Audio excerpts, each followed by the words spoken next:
Let's all stand for the Pledge of Allegiance, please. I pledge Allegiance to the flag of the United States of America and to the republic for which it stands, one nation, under God, indivisible, with liberty and justice for all. Okay, Madam Clerk, roll call, please. Member Hurley? Here. Member Young? Here. Vice Chair Hawkinsmith? Here. Member Daschle? Here. Chair Lowry? Here. We have a quorum.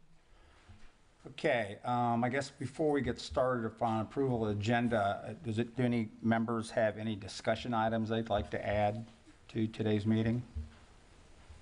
I'd like to discuss a little bit more about the letters of substantial damage and the recourse that we'll be going through or offering to the residents, be it historic or otherwise. Is that something we can do? We can talk, Brandon, I know you and I have talked about that some, so it would be good, I think, if the rest of the board heard the information. Yeah, absolutely. Okay. Staff also requests to add a short discussion on small wireless facilities to, I guess that would be item 5D.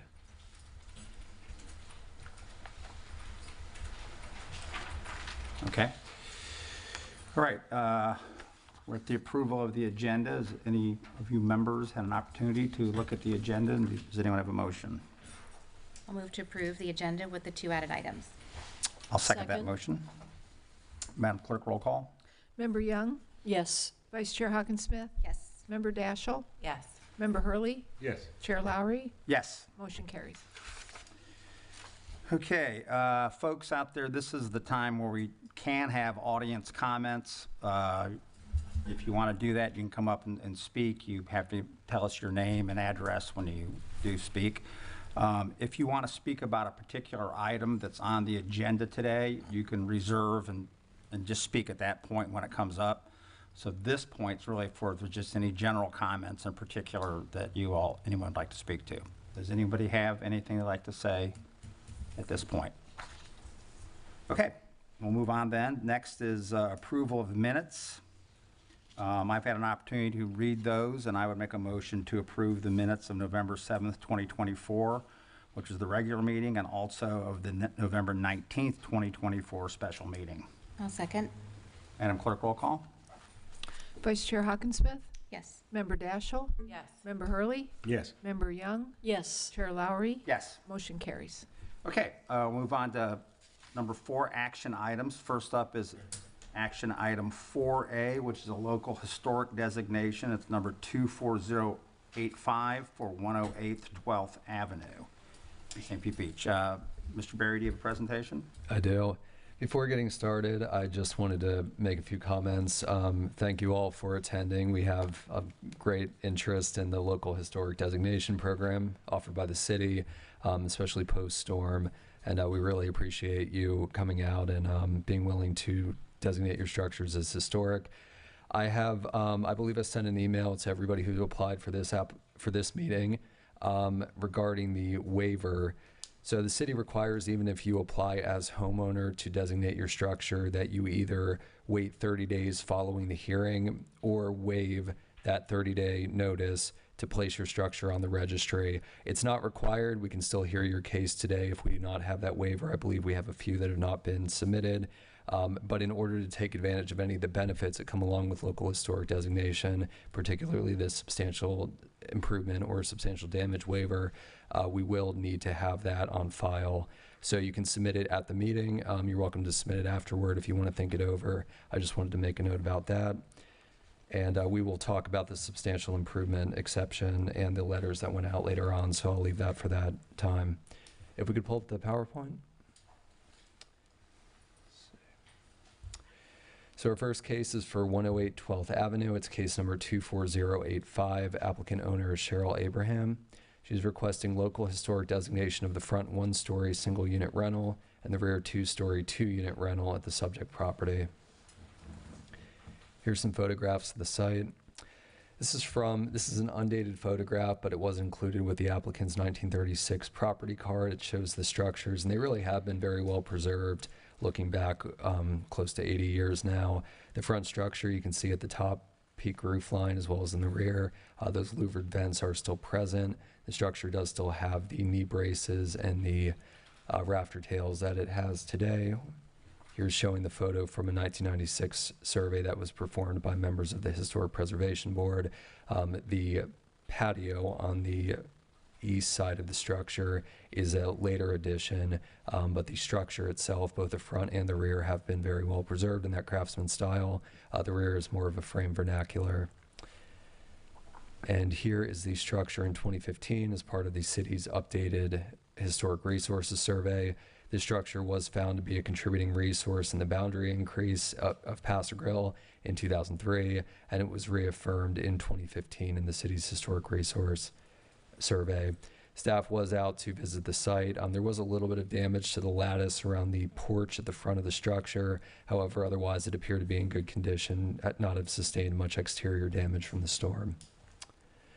Staff supports the application to locally designate the structures at 108 12th Avenue as local historic resources. We find the building to be significant in the area of architecture, specifically the frame vernacular with craftsman detail for the front structure and the period having been constructed in 1922, the early 20th century.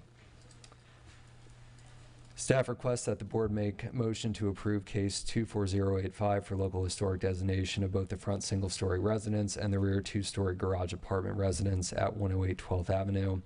The applicant is present by phone, so we will pull her up for any questions.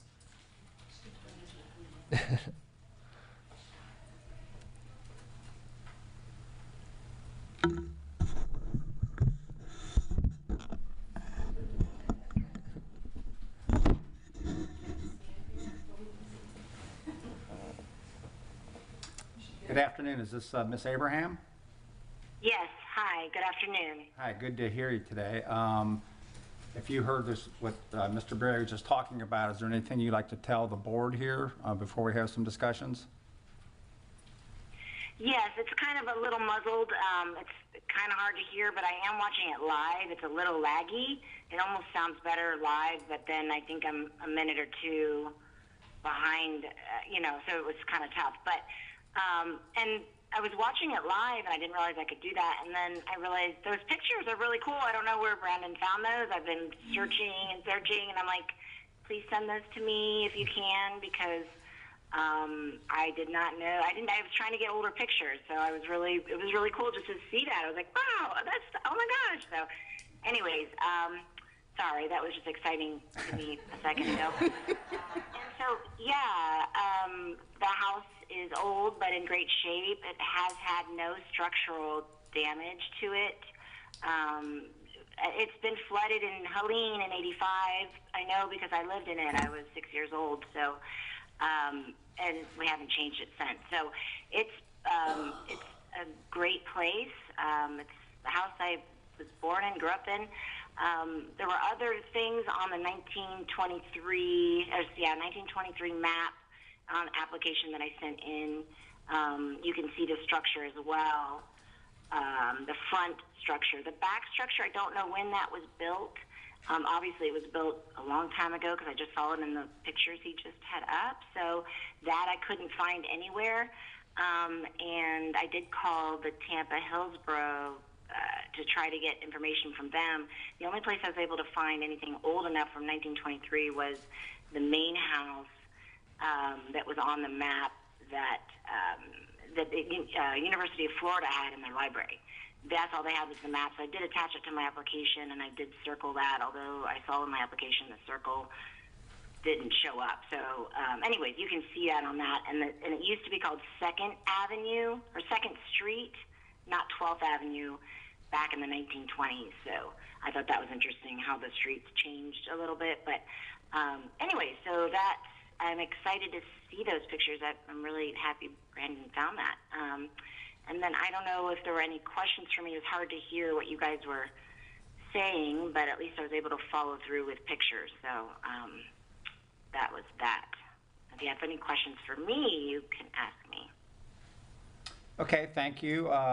Let me ask any members of the board here. Do you all have any questions for Ms. Abraham? I do not. I have a couple of questions that isn't going to change my mind about historic designation, but just so that we have it on the record. Were all 3 units occupied pre-storm? Were they occupied? No, they were not. No, because I have them as rentals and they were not occupied. Okay. So, yeah, they're legal short-term rentals. They're grandfathered in. That was one of my other questions. And with them being vacant and some Go ahead. major construction happening, is staff going to assist in keeping those certificates in grandfathering status active so that she can maintain 3 units and the short-term rentals? Correct. So historic structures get both zoning waivers on substantial damage, as well as there being the FEMA exception in place as well. So Okay. Those are my only questions. I just wanted to make sure that you were able to keep your grandfathering for those short terms and unit numbers. Oh, Okay. I see. Yeah. If you mean if I go historic? No, just with a lapse in occupancy, and I'm not sure how long it's going to take to get them back habitable again. I just wanted to make sure that no gap was going to interfere with your licensing and grandfather status. So, Oh, I see. Okay. Yeah. Yeah, I did submit a permit. Most of it, the nice thing is most of it is all the original walls and wood, all the wood. Most of it is wood, which is great. I think they built it that way to be flooded. I don't know, but it's been flooded as wood before, and I grew up in the wood. It never was changed. So I think, other than that, there's some drywall here and there, but it's not a lot. And so I did raise the ACs already, and I did do the electrical. I did raise that as well because I had them just redo the whole thing. I was like, just raise it all up, just put it all, do all the wiring, just make it up in case if it ever does, get water again, I won't have to redo it again. So, so they did that, and then I don't know, what else did I do? The only thing I haven't raised are the water heaters. There's only 2, but because it's kind of hard to raise those, they would look weird and they would be outside of the structure if I raised them because it is a 1-story, so it would look weird to put the water heater on the roof or something. I don't know where you'd put it, but that was the only thing I didn't change. So I did change outs, but I didn't do raising the water heater, so I didn't know where you'd put it. But other than that was done just in case for the future, that kind of stuff. I don't plan on doing any building to it. I plan to keep it the same. I don't plan on tearing it down. I don't have the money to go up, 16 feet or whatever the rule is. But so I don't plan on that. But if that's an option I'm allowed to do one day when I have money, maybe. I don't know. I know if I do go historic and you guys approve it, I guess I would have to get that approved through you guys first to go up to raise it, right? I mean, that's something that would have to be approved. But other than that, I don't plan on doing much. I have old windows. Half the windows are the old wavy glass from the 1900s. I've never redone them, but honestly, I think they work better than the new windows these days, just because they've never had a problem like blowing out in the wind or anything, any of that kind of stuff. So, so even the glass is historic. So that's kind of cool.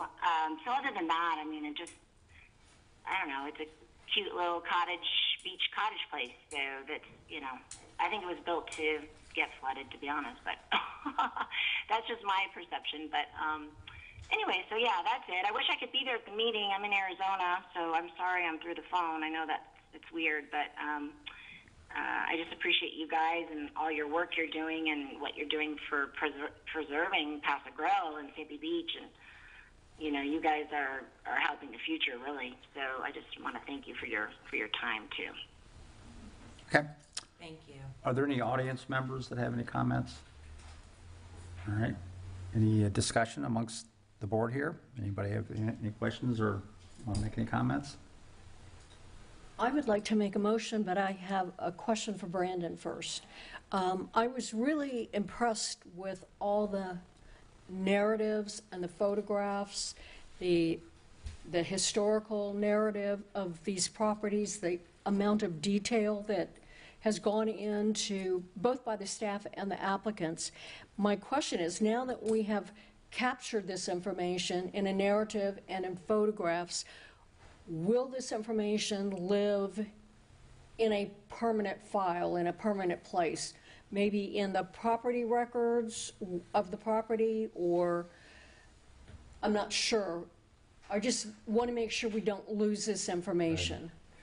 We do have digital folders for all of our cases moving forward. In terms of anything that's published online, it would of course be through the agenda, but we don't have like an online repository page at this point. But we do keep all of our documents. Unlike previous meetings, Okay, well, thank you. Well, I would like to move that we designate local historic designation for case 24085.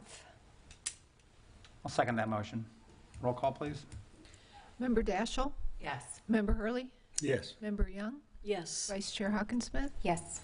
Chair Lowry? Yes. Motion carries. All right, congratulations, Ms. Abraham. Have fun in Arizona. Yes, thank you. Thank you so much, and good luck with everything you had going on. I'll probably keep watching your meeting, but I'll hang up.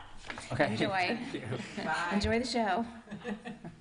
All right, next we go to 4B, which is a local designation, local historic designation number 24066 for the property located at 400 Paso Girl Way. Mr. Berry? that will actually be Lynn Rossetti. Oh, okay, Ms. Rossetti, sorry. Sorry, Lynn.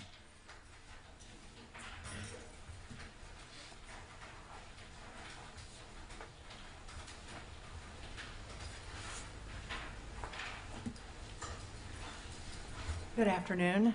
Afternoon. So the first case that I have today is,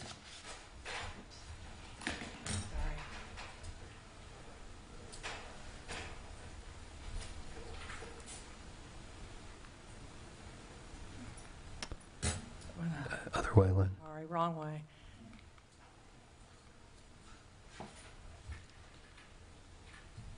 Okay, this is a local designation for 400 Paso Girl Way, case number 24066.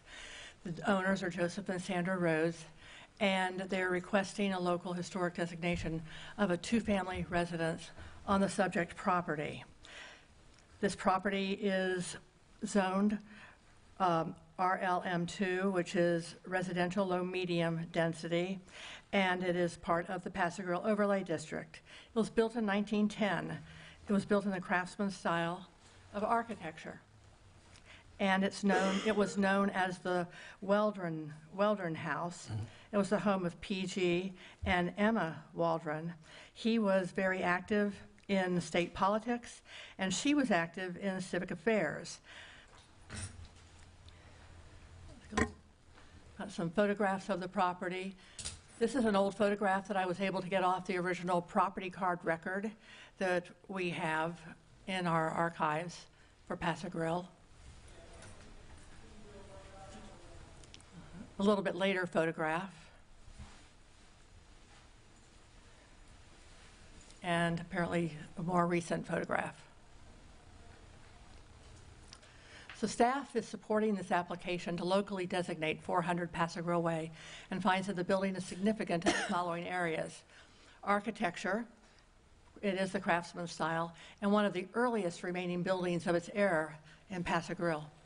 The building was associated with individuals, P.G.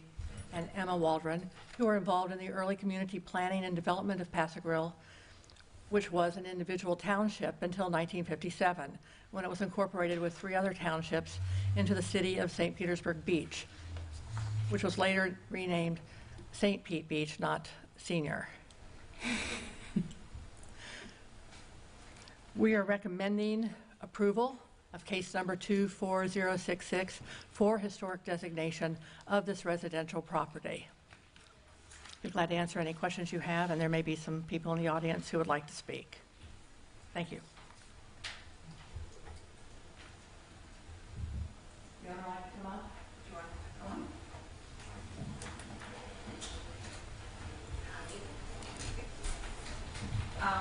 We just want Just for the record, you got to state your name and your address, please. Sandy and Joe Rhodes, Right. 400 Paso Grill Way. Okay, go ahead. We just want to put the house back. It is one of the original ones, and it's a cool old house, and We're the third owners since the beginning. been there 40 years. First time it's been flooded. Yeah, we just want to put it back together. Sure. And, I don't have any questions. no, I think we're Do you have good. any? Glad to answer them. I don't, did somebody have any questions of the roads? I don't know. I'm sure you all agree it's a beautiful, great old house as well. I'll make the motion. Go ahead. Motion to approve case number 24066 for the local historic designation of the residential property at 400 Passigrove Way. I'll second that motion. Madam Clerk, roll call, please. Member Hurley? Yes. Member Young? Yes. Member Hawkinsmith? Yes. Member Daschle? Yes. Chair Lowry? Yes. Motion carries. All right, Thank thanks, you. folks. See ya. Congratulations. Thank you. Okay, next, 4C, that is, again, a local historic designation, number 24079, for the property at 2702 Passigrove Way. Ms. Rossetti, you have a presentation. Yes, I do.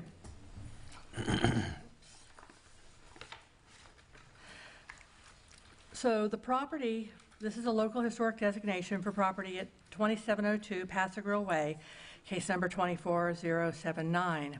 This property is a contributing property in the Passigrove National Register Historic District.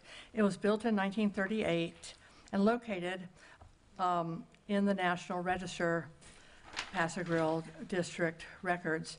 Its zoning is RLM2, which is residential low medium, and it's a single-family residential structure.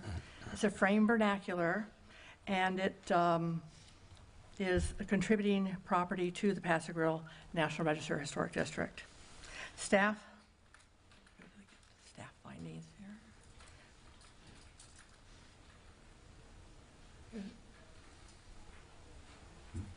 These are photographs of how it looks today.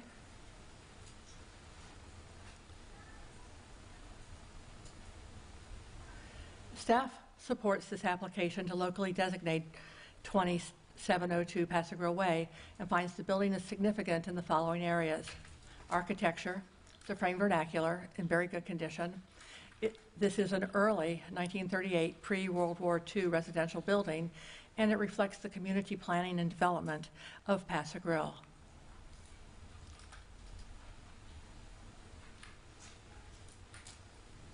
As such, staff recommends that case number 24079 for local designation of this residential property at 2702 Passigrove Way be approved. Glad to answer any questions you may have, and the owners may be here to speak on behalf. Anyone have any questions for Ms. Rossetti? Do not. Okay, property owners want to come forward and speak? Chair, I did speak to the property owners. They were not able to make it to this meeting. They did ask that if you had any questions that would prevent designation, that it be deferred to the January meeting. So, Okay. Well, I'm going to call this one a fast one then, and I'll make a motion to locally designate 2702 Passigrove Way, which is designation number 24079. Second. Madam Clerk? Member Young? Member Young? Yes. Vice Chair Hawkinsmith? Yes. Member Daschle? Yes. Member Hurley? Yes. Chair Lowry? Yes. Motion carries. All right, moving along, 4D, which is 3521 Casablanca Avenue, which is local historic designation number 24081. Is that you again, Ms. Rossetti? Thank you. Okay. This property, located at 3521 Casablanca Avenue, is located within the Don Cesar Place neighborhood. This particular property is frame vernacular, I'm sorry, whoops. This particular property is a contributing property within the Don Cesar neighborhood, And it is a single-family residential property zoned RU2, which is single-family residential. It was built in 1964, and it's a mid-century ranch style of architecture. And it was identified during the very recent 1924 historic survey of the Don Cesar and Bella Vista neighborhoods. It was a contributing, and the consultants found the property to be contributing to the district. It's pretty typical of what is out there, and its integrity is very good. Staff finds and recommends approval of the local historic designation of this residential property located at 3521 Casablanca Avenue because it reflects the broad cultural, economic, and social history of the Don Cesar neighborhood and that of St. Pete Beach. Staff recommends a motion to approve the local historic designation of case 24081 for this is a duplex residence at 3521 Casablanca. I'm sorry. This one, that was a typo. This is, I double-checked, and this is a single-family residential, not a duplex. Thank you. You understand? Hi, Tricia Armstrong, 3521 Casablanca Avenue, my husband Paul as well. Hi. So we are looking to restore the house because we think it's architecturally, aesthetically beautiful. We can see the Don Cesar from our back windows. And also doing some research when I just, you follow one string, and I found the very original owner of the house was Bernice Delamar West, who was married to Robert Byers. And on that deed of transfer in 1964, when she sold the plot of land, you can see it says widow, unmarried, Bernice West. But when I looked, I thought maybe the husband had significance, but it actually her. She's a descendant of a very well-renowned American artist, Nathaniel West. But then she was also an artist in her own right who exhibited primarily in the New England area and Florida. I actually had pictures of some of her paintings. I found some archival footage of records of her in the Smithsonian. So I imagine at that time, when the house was built and when the people that were coming down here, there was a lot of artists or a lot of affluent, the Bush families. So it's a lot of there was an interesting art movement going on at that time. So in that respect, there's a little bit of art history that we're going to continue to dig into, and we go to DC a lot, so we're going to actually look up her history. And at that time, women weren't ever prominently featured as artists, so we're going to continue looking into that. I think she'd be pleased. Anyway, we think it's a beautiful house, and thank you for taking it into consideration. Okay. Paul, anything? I don't think so. Thank you. Thank you for the information on the owners. That's interesting. I think, Just briefly, when the historic survey was done this past year, the researchers did not find everything that may be available on the houses in question, that have been designated as contributing.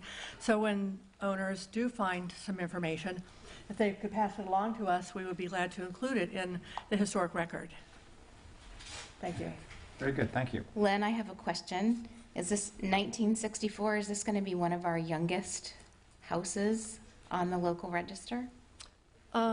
Actually, right now, the library. Other than the library, but as far as the residential. Well, so far, but in these two, in the Don Cesar neighborhoods and Bella Vista neighborhoods, they are primarily mid-century houses, and they span from post-World War II. Very few buildings built before the World War II. And then it picks back up again in about 1948, 49. And it isn't until the servicemen start coming home from the war and start, finishing college, getting married, starting a family, that they then started buying houses in the 1950s and on into the 1960s. And those eras, we really were getting a lot of building being done. So some of the earliest ones are in the 40s. There are, I believe, in Don Cesar, maybe a dozen or so that are pre-World War I. Two. I mean, two, pre-World War II. And then in the 40s, it begins to pick up a little bit after the war ended. But in the 1950s, building really becomes more intense. So I think We're gonna be sometimes you getting can look newer at and it newer. also from what was pre-bridge. You Yeah. didn't have a bridge until 1919, so no one could, and then the advent of air conditioning made a big difference, which was, post-war pretty much for people to start living at the beach. okay, thank you. Yeah, thank you. It's fascinating. Okay, anybody have a motion or any comments on this case? I'll make a motion to approve case number 24081 for local historic designation of the residential property at 3521 Casablanca Avenue. I'll second that motion. Madam Clerk, roll call, please. Vice Chair Hawkinsmith, Yes. Member Daschle, Yes. Member Hurley, Yes. Member Young, Yes. Chair Lowry, Yes. motion carries. All right. 4E, local historic designation number 24086 for the property at 108 15th Avenue.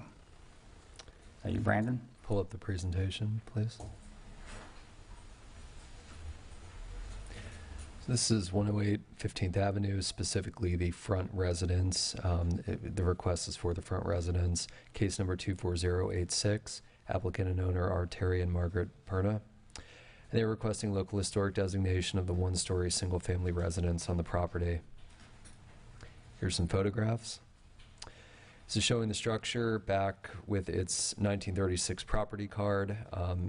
The structure has since been enclosed at the front. You can still recognize the original elements, the overhanging eaves, the half-hipped roof. They even have the same lattice work down at the crawl space of the structure, but the front of it has been enclosed.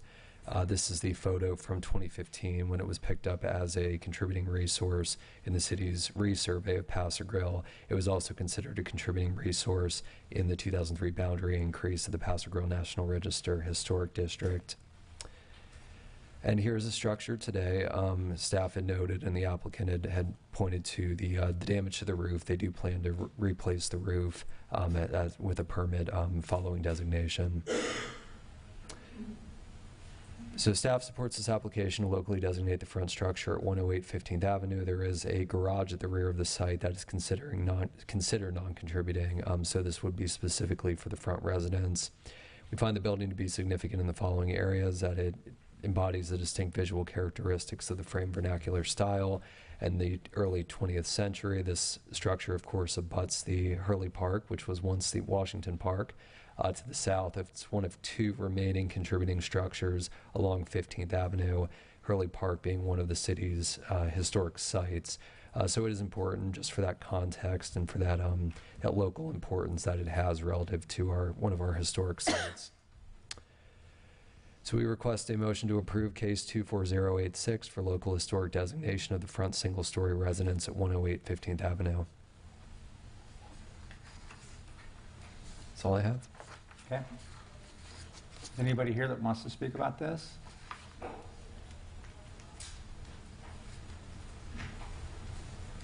Hi, please state your name and address for the record, please. Terry and Heidi Perno, 108 15th Avenue. I don't know if you had a chance to read my letter that I submitted. Sure, yes, we all have. Sums up our feelings. She'll turn 100 this year, 2025, and we just like to save her. We'll be the only older house on 15th Avenue once the two lots are built on. The Hurley Apartments are going. The house next to the Hurley Apartments, that's going, I'm sure. So we just like the opportunity to save her. Yes. Thank you. Okay. Any questions? I have none. All right. Thank you all.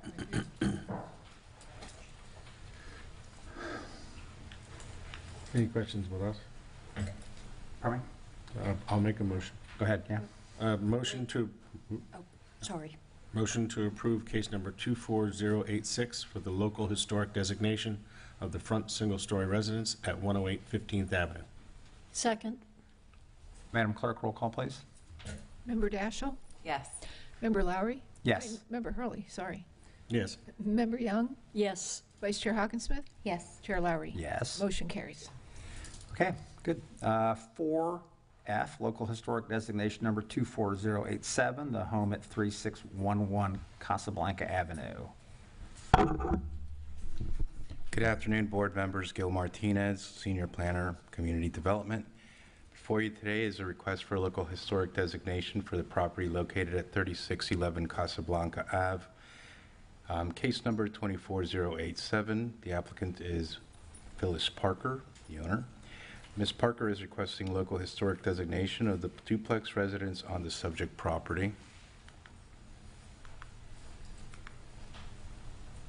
Staff finds and recommends approval of local historic designation of this residential property located at 3611 Casablanca Avenue. A, because it reflects the broad cultural and economic and social history of the Don Cesar neighborhood and that of St. Pete Beach.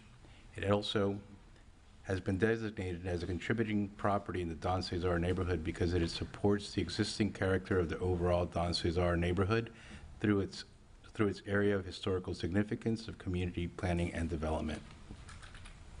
Recommendation, staff recommends a motion to approve case number 24087 for local historic designation of the front single-story residence at 3611 Casablanca Avenue. I believe Ms. Parker is here to answer any questions that you may have. Ma'am, you want to come forward? Okay, well, this is just your opportunity. If you don't want to say anything, I don't think it's going to affect anything, but... I'm Phyllis Parker, 3611 Casablanca Avenue. All I can say is the house is adorable. And many of my neighbors, the same architect built as mine.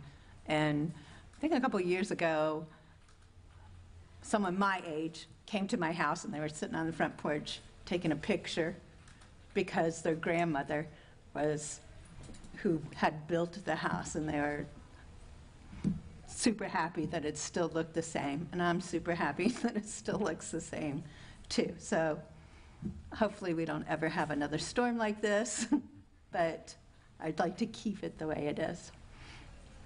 Okay, and what year was it built, just to remind I think me? 1949. Yeah, I was going to say, this has got some interesting... It is. It has brick really work and pretty stuff. It's pretty different. curvatures to it in the, like the awnings and stuff, and scalloped edges that are. Okay. Anything else? Any questions for this fine lady? I do not have any. Okay. I'll make a motion at this time for local historic designation for 3611 Casablanca Avenue, which is number 24087. I'll second that. Madam Clerk, roll call, please. Member Hurley?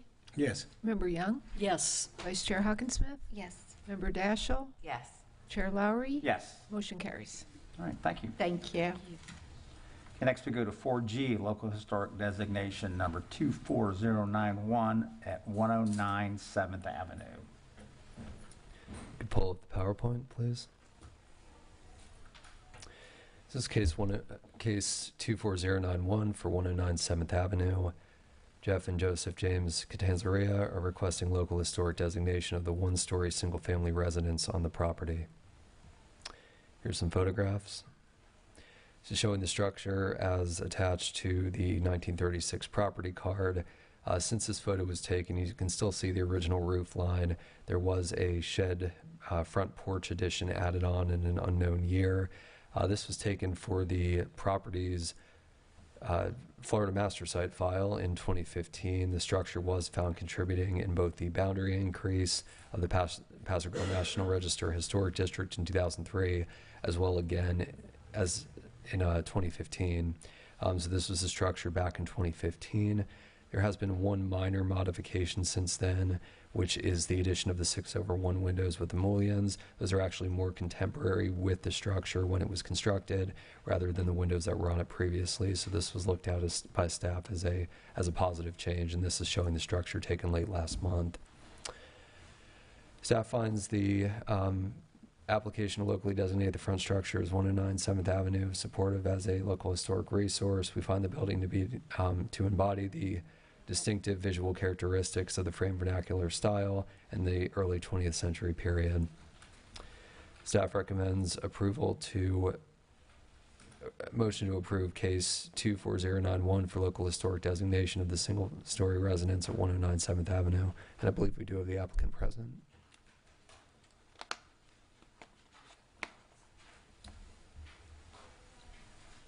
Good afternoon. Jeff Catanzarito, 109 7th Avenue, Paso Grill. My great-grandfather, I think, built the house, according to my mom, who's passed away, back in 1925. I think it was built then, but Brandon sent me a card. We thought it might have said age 1906 on that. You might want to check that, but if it's 1926. The front porch was done probably, if you looked on the very first picture, it was up on block. Now it has continuous foundation around it. I'm pretty sure my great-grandfather lifted the house, dug around it, and can put continuous foundation on it. It's not it's got continuous foundation now, and that's when I think they put the front porch on, which I think might have been in the 40s, if I'm not mistaken. And then since then, there's been some modifications inside, but it's basically where it's sat. I did saw something on this packet here about some property that was conveyed. So just to make a long story short, the guy next to me, my great-grandfather owned that house too, but anyways, in 2021, he sold the house, his house. It got stopped in title because apparently in 1975, some fool surveyor came out and called the alley 16 feet. According to the 1895 plat, the alley is 18 feet. That kinked the front lines of all those houses this way, which then put my property, Lot 13, corner 28 square feet of Lot 12's house on my line. We had two state certified surveyors say that. So he came over, he's a good friend of my parents. He came over, hey, Jeff, I can't sell my house. You got to sell me a little piece of this land, or I'm going to have to make him move his house for 28 square sliver. So we went through, I conveyed that piece to him. I was refinancing, he was closing. We just did it same day. So we got that done. About 4 months after that, I run into an old-time surveyor. I forget his name now. Brendela. I got talking to him. Stuff on the beach, right? Yeah, I got talking to him. I said, I just had a house on my property. He goes, where do you live? He goes, oh, I know all about 7th Avenue. All those surveys are wrong. And he told me about Miles Dome, who messed up, this and that. So now we went back to we got the lawyers involved. To make a long story short, we're in agreement, going to be settled hopefully in the next month or two. I'm getting that land conveyed back. So it's going to be returned to its proper legal description, Block 6, Lot 13. I have an $8,000 survey done in all of those lots by Young, which I'll be happy to give to you if you want for the record. That'd be great. And we retraced the whole block.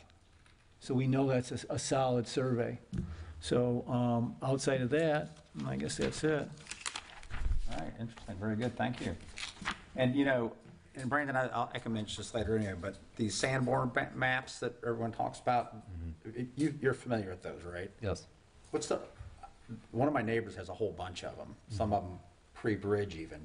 Do you have that? Does the city have that, I know we have 1920s, give or take, This is like maps. a 1917 or something Okay, like wow. that. The reason I say that is because the last, when you said you thought it was built in '06, that would show that, you know what I mean? Because most of that stuff south of 8th was pre-1920s. It's very hard to read on that card. Maybe it said, I don't. Yeah, but you think it's before the 20s, right? I would think thought so. my mom always said it was 25, but then I was showing Chris that card in the picture, and he goes, I think that says age 1906. Well, I was going to say, those maps I got copies somewhere at home, but they're really good, and it shows the in fact, those maps, that one I'm talking about, they don't even have addresses. They went by the people, how they named the house, like the Bidawee or something like that, so it's pretty fascinating, so. Well, if you don't, I'll get that, and we can probably identify some of these homes by their actual I do have one more question.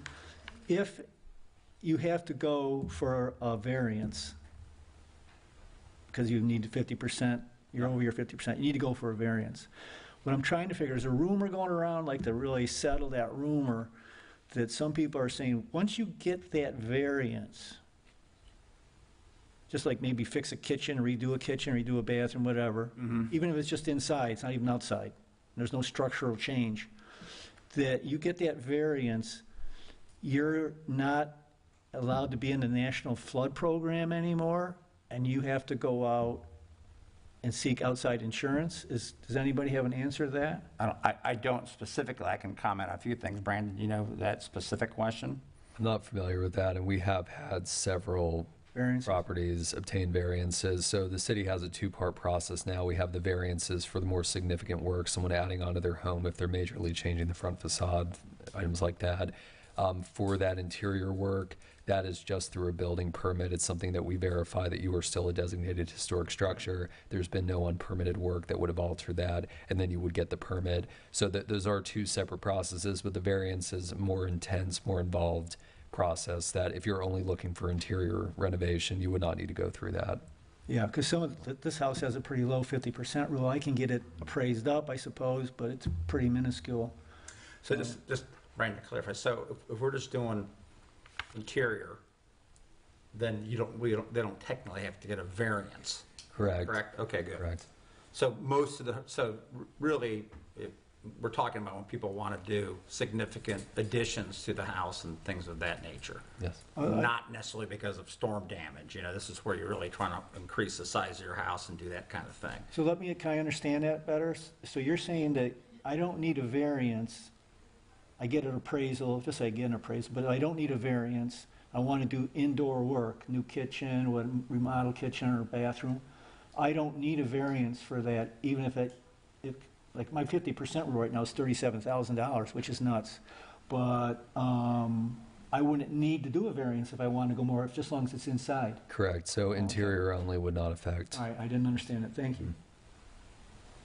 All right, good. Any other questions or any comments?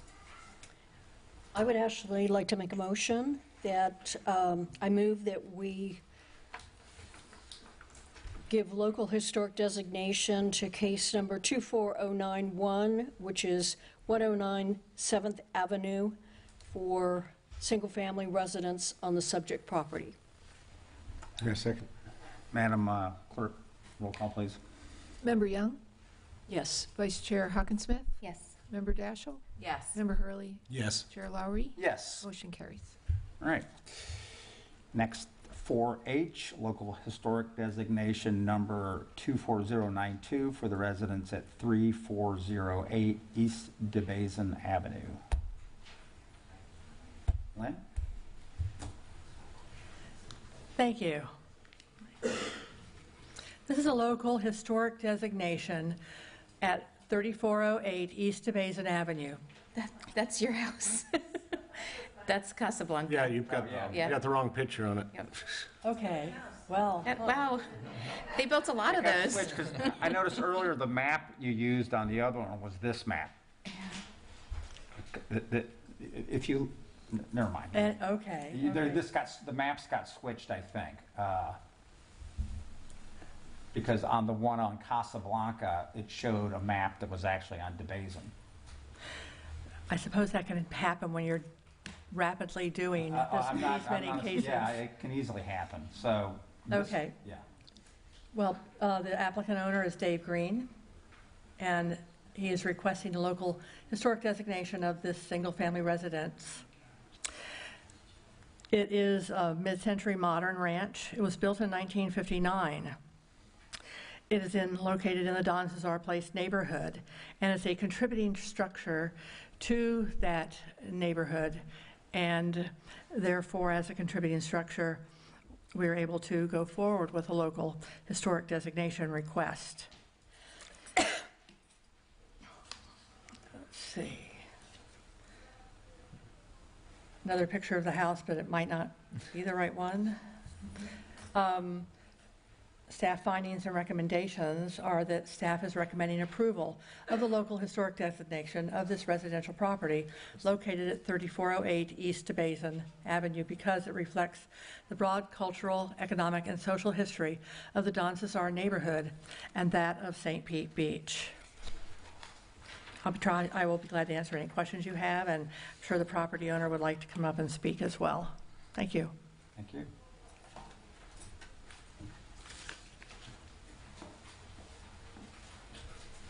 I don't even know where to go with this. First, state your name. That's where you start. Okay. Dave Green, 3408 East DeBasin Avenue. Right. The home was built in 1959. It has all its original terrazzo, all its original tile. The outside structure is solid brick. Nothing's been affected in the storm. On the outside, on the inside, we need drywall, lower cabinets, just like everybody else. It's a neat old home. Historic like myself. One thing I noticed is you have like a brown tile in the bathrooms, right? It was. That's what it looks like, because I've always seen pink and yellow and green. It's kind of like a and all that. pink.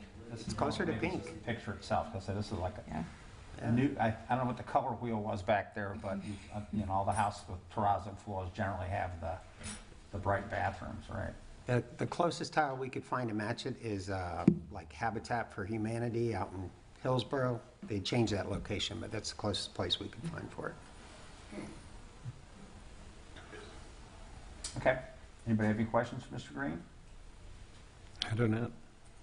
I'll make a motion to approve case number 24092 for the local historic designation of the residential property at 3408 East DeBasin Avenue. I'll second that motion. Madam Clerk, roll call. Vice Chair Hawkinsmith. Approve. Member Daschle. Yes. Member Hurley. Yes. Member Young. Yes. Chair Lowry. Yes. Motion carries. Thank you. Thank you. Thank you. Okay, next we have 4I, local historic designation number 24093 for 2806 Paso Grill Way. Mr. Martinez? Good afternoon, board members. Gil Martinez, Senior Planner, Community Development. The request before you is for local historic designation for the property located at 2806 Paso Grill Way. It is case number 24093. The applicants are Russell and Renee Tijema. They are requesting local historic designation of the single-family residence on the property. These are some historic pictures of the 2015 survey. Front of the property and the rear garage.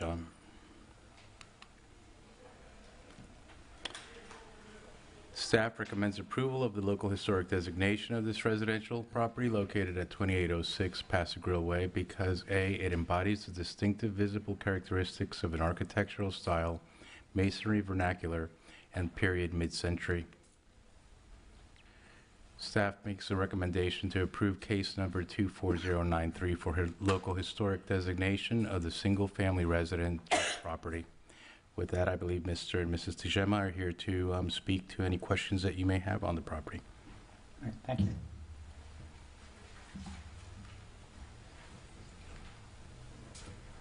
Good afternoon. Good afternoon. Russ and Renee Tijema, we're the owners at 2806 Paso Grill Way.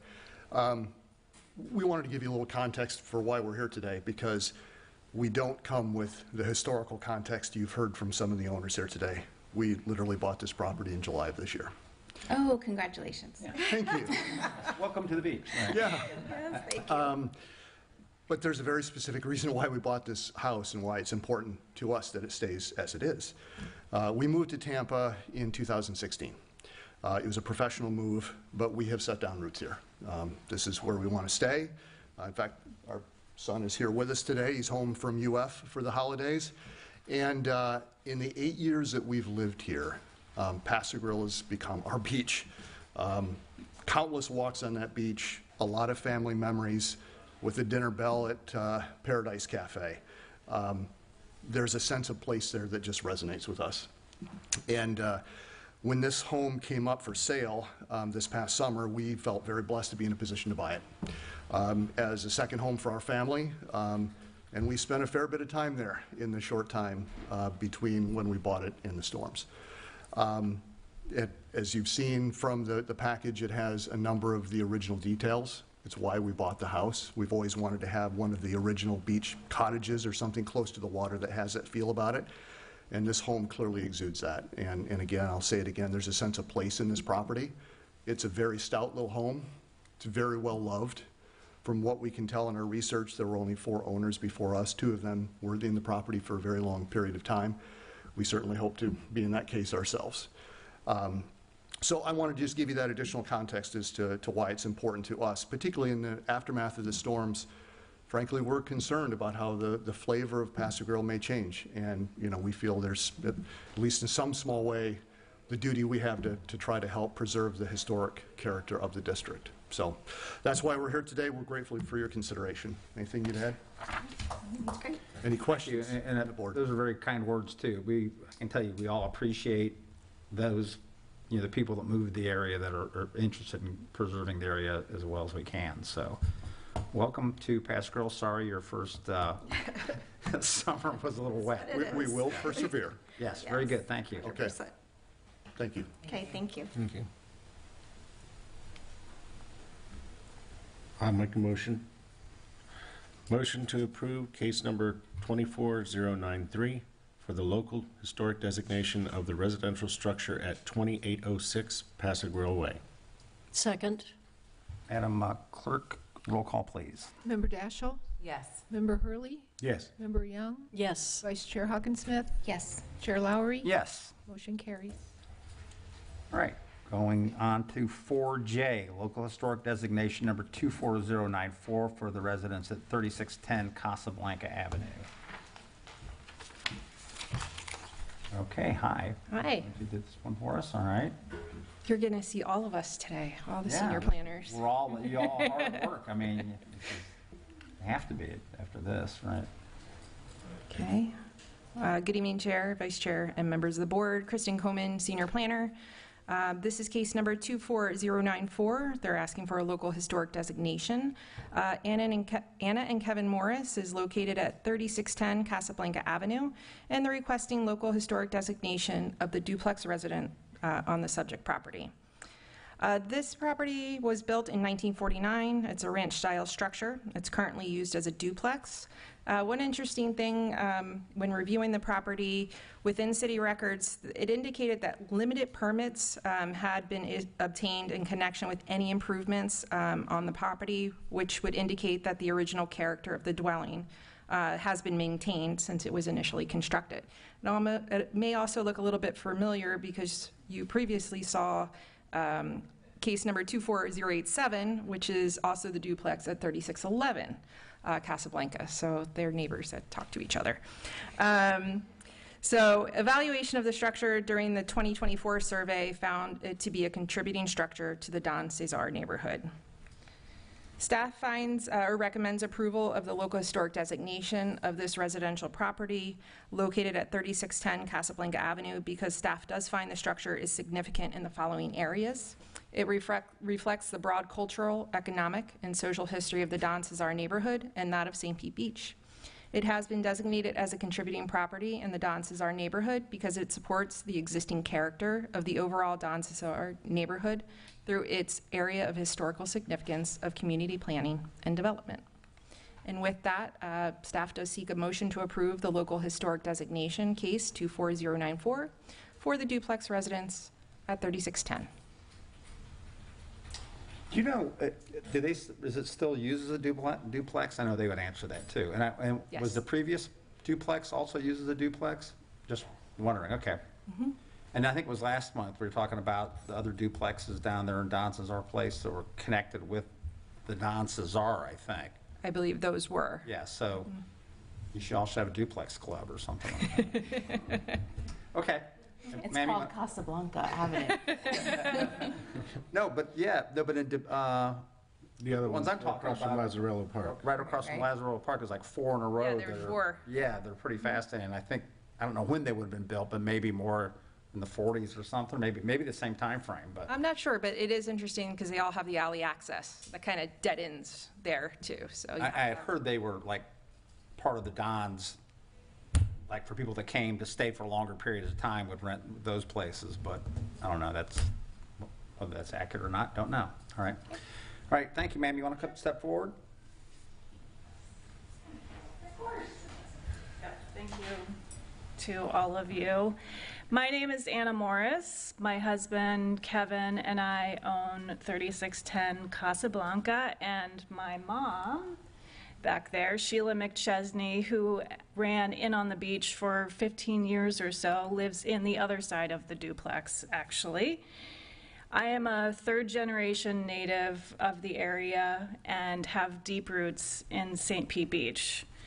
As an example, when I was a kid, my sister and I were very thrilled when my mom decided that we would move from a house in Gulfport to one of the houses on the Bayway, right by the toll plaza there.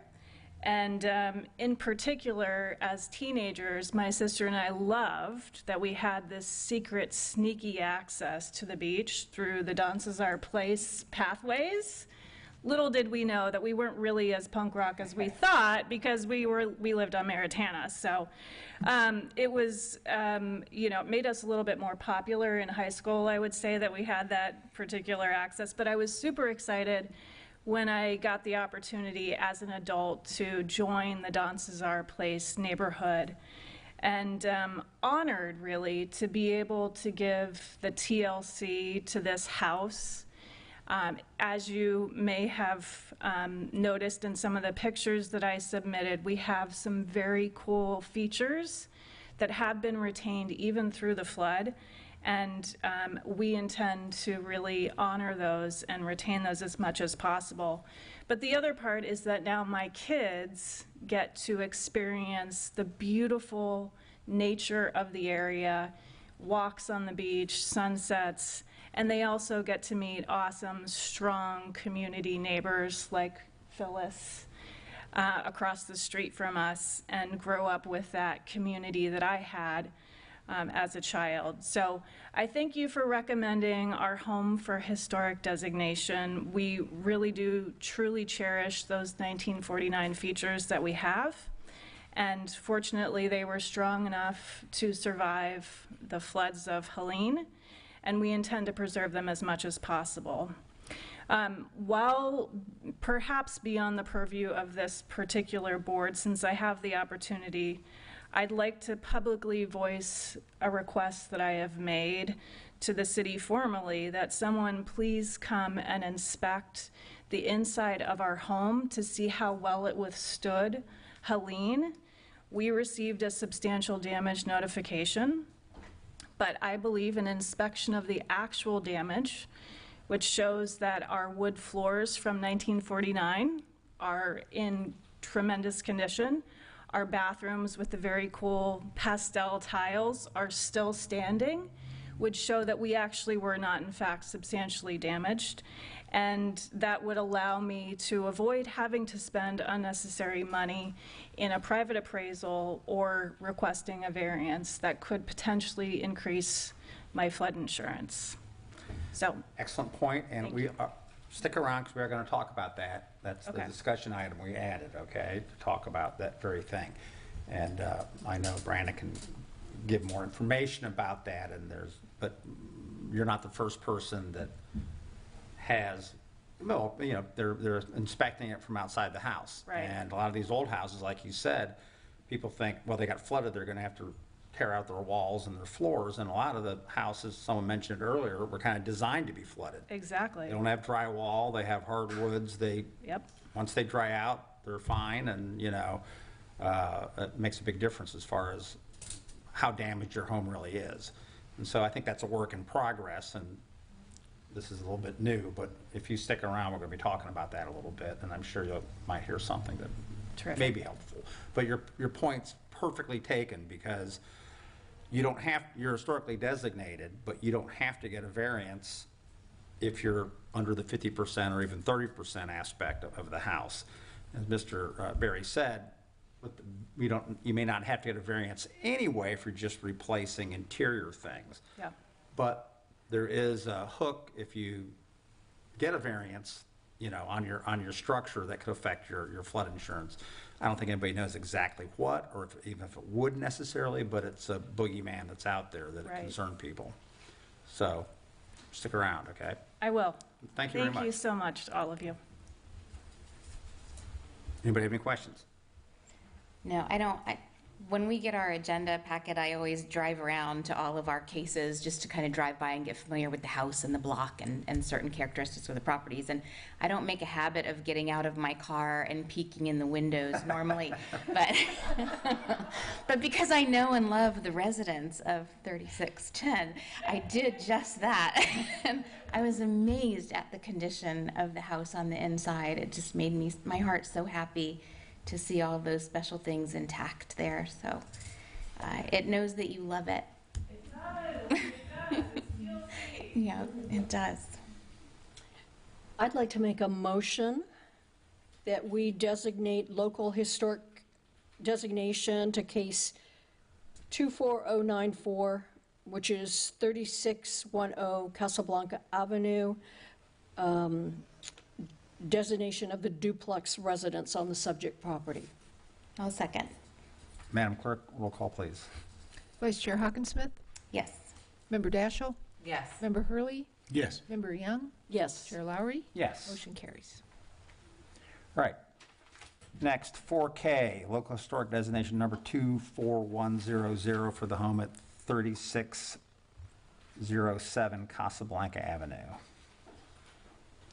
Ms. Rossetti? Thank you. Okay, Catherine Garchow, who owns the property, is requesting local historic designation of this single-family residence. And it is a property that was built in 1954. It's a contributing mid-century ranch-style building. It has a single-family zoning of RU2, residential urban. And the house is part of the 1924 historic survey of the Don Cesar and Bella Vista neighborhood that took place in 2024. This is a picture of the house. And staff findings and recommendations are to approve the request for the local historic designation of this residential property located at 3607 Casablanca Avenue because it reflects the broad cultural, economic, and social history of the Don Cesar neighborhood and that of St. Pete Beach. If you've got any questions, I'll try to answer them. Do I have any questions? Does the owner want to come forward? Speak? Aye.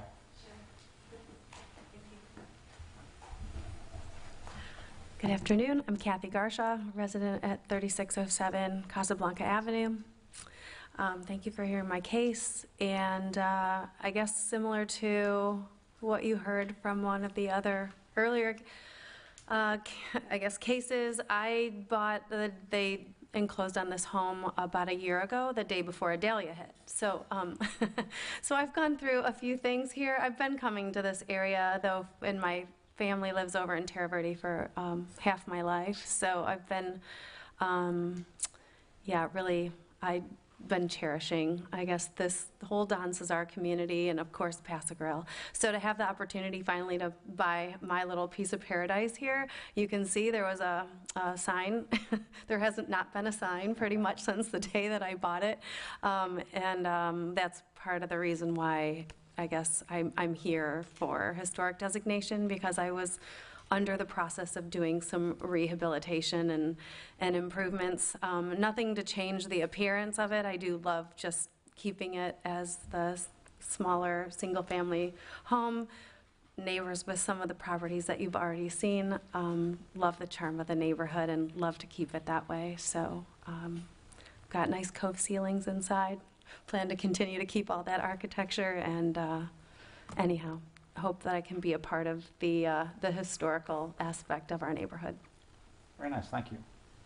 Anybody have any questions? Thank All you. right. I'll make a motion. Okay. Motion to approve case number 24100 for the local historic designation of a single-family residence at 3607 Casablanca Avenue. I'll second that. Madam Clerk, roll call, please. Member Daschle? Yes. Member Hurley? Yes. Member Young? Yes. Vice Chair Hawkinsmith? Yes. Chair Lowry? Yes. Motion carries. All right. Do you have everything on Casablanca yet? We're getting there. Is anybody missing? Block party, right? Okay, so now we're going on to the discussion portion of this meeting. Obviously, everyone's welcome to stay and listen to what's going to happen, but you don't have to if you don't want to. So the first thing we have is 5A, which is a design review, case number 24099 of the proposed residence being built at 102 15th Avenue. This is a good pull of the PowerPoint. So this lot is likely to be addressed as 102 15th Avenue. It's currently unaddressed. This is case number 24099, 8 Meyer for George Peluge Trust. Staff is requesting a design review of a new residence constructed to the house medium standards of the Paso Grill Overlay District, which is being constructed as a redevelopment of the subject property. Here are the plans. This is showing the layout, a little bit difficult to make out at this resolution, but the home is oriented toward the front. It has a 10-foot front setback as required for the minimum setback in the Paso Grill Overlay District. Again, this is the house medium building type. There's a 5-foot side setback. It's a little hard to see from here, but you may remember this lot was half of the lot, half of the parcel rather, the eastern portion of a lot that was split last year. It previously contained a non-contributing fourplex. Both lots have been cleared. The western lot I don't believe has been proposed for redevelopment, at least plans have not been submitted. So this is the eastern lot abutting the alleyway to the east, 15th Avenue to the north, and there's an alleyway on the south as well. This is proposed for redevelopment. Here is the front of the structure. The home is built relatively close to the maximum height permitted for the district. It's 28 feet to the midpoint of the roof. Because of the lower pitch of the roof, it is about 1.5 feet lower at the peak than it would be permitted under the code. This is showing the side of the structure from the alleyway and the rear of the structure also from the alleyway. This is set considerably further interior to the lot than would be required based on the land development code. The applicant is proposing some landscaping and a pool at the back of the lot. Staff's design consultant, Tara Salmieri, did review the structure. They found it to be compliant with the Paso Grill Overlay design standards and suitable for the coastal design of the structure. Staff did review for the zoning setbacks, the landscaping, the other elements of the project. Particularly the landscaping does seem to be well above what the code requires, which is always welcome. So we do not have any comments on this request. The Historic Preservation Board may make other recommendations to the applicant if you find that they would support the design standards for the district or establish better compatibility with the neighborhood. In the past, we have left it open whether the board would like us to bring this item back or not. I do believe we have the architect present if you have any questions for them. Okay. I have some questions. So if the architect wants to come forward, I appreciate that. And if you could just put your name for the record, please. Yeah, Nate Meyer. Okay. Hi, Mr. Meyer. Okay, here's what I want to talk about. Whether it goes anywhere, I don't know. But first off, I don't have any kind of issue with the design of the way that it looks, that it's, coastal. It's pretty beachy. It may not look particularly historic, but, there's many homes in Paso Grill that are similar. So it's nice. The problem I have is we have the garage facing the street instead of facing the alleys. Mm-hmm. It's on two alleys. And most of Paso Grill originally was intended, the alleys were for people to put their garages in the backyards, so you wouldn't have to look at cars in the driveway or garage doors. And if you look at Pasquarel, and if you look at all the old homes, especially the ones south of 8th, nobody has a driveway in the front yard except for a couple homes that were recently built. And that's one of my kind of pet peeves on the historic board. And just so you know, one of the proposed changes we had is to have it mandatory that if you're on an alley, then you have to use the alley because that's what it's for, okay? But the hurricane came and those proposed changes got put in the background, so we probably would have voted on them in the last month or two. And I don't know how the commissioners would ultimately ruled, but it is true that Paso Grill, it's one of the only areas on St. Pete Beach that actually has alleys. And they're working alleys, and there's a lot of, we had a whole big hassle still ongoing about garbage pickup in the alleys, but for years that's where people put their garbage cans too, which is nicer than putting it out in the front yard. And so on that block, I just walked it today, you have two empty lots, one of which you're going to build on, and then there's a newer home that does have a front-facing house with garages. All I can say about that is that was done some years ago, I'm sure before the board really, at least from my point of view, started trying to put the hammer down on using the alleys. Because when you use the alleys, you make sure that the city takes care of the alleys so people can put their cars back there and stuff. And I think, again, if you go look at Paso Grill, especially the historic aspect of it, you'll see that the backyards were used for that, for garbage, for garages, and so it's visually it's much more appealing than looking at cement and garage doors. Now, some houses in Paso Grill, you just can't, in fact, do that because they don't have alleys. Some homes on Paso Grill Way, that's the way it's just got to be. The other thing, and I'm just pointing this out so you understand where I'm coming from, is parking is at a premium, and every time you put a curb cut in, you take away a parking space. However, on 15th, it only parks on one side of the street. And if you look at Paso Grill, you notice that pretty much, I think it's at 10th, maybe it is, or no, actually 8th, everything south of 8th, there's parking on both sides of the street.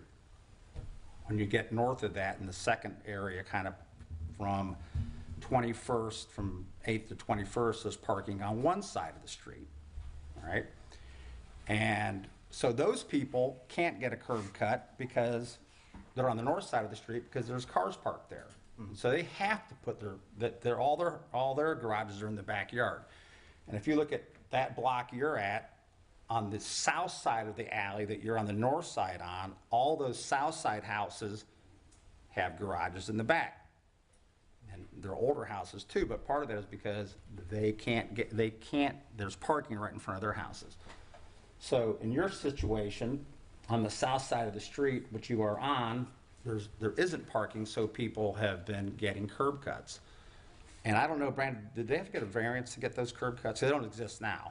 Because that house, that fourplex they replaced, did not have front parking. So the standard for now still allows for 3 curb cuts when they face 2 or more frontages. They face 3 in this case, so they would be permitted to do that. Now under the proposed amended regulations, it would reduce that, but currently the standard in place allows And so understand, right now, what I'm saying, and we just had proposed, but about trying to make the alleys used.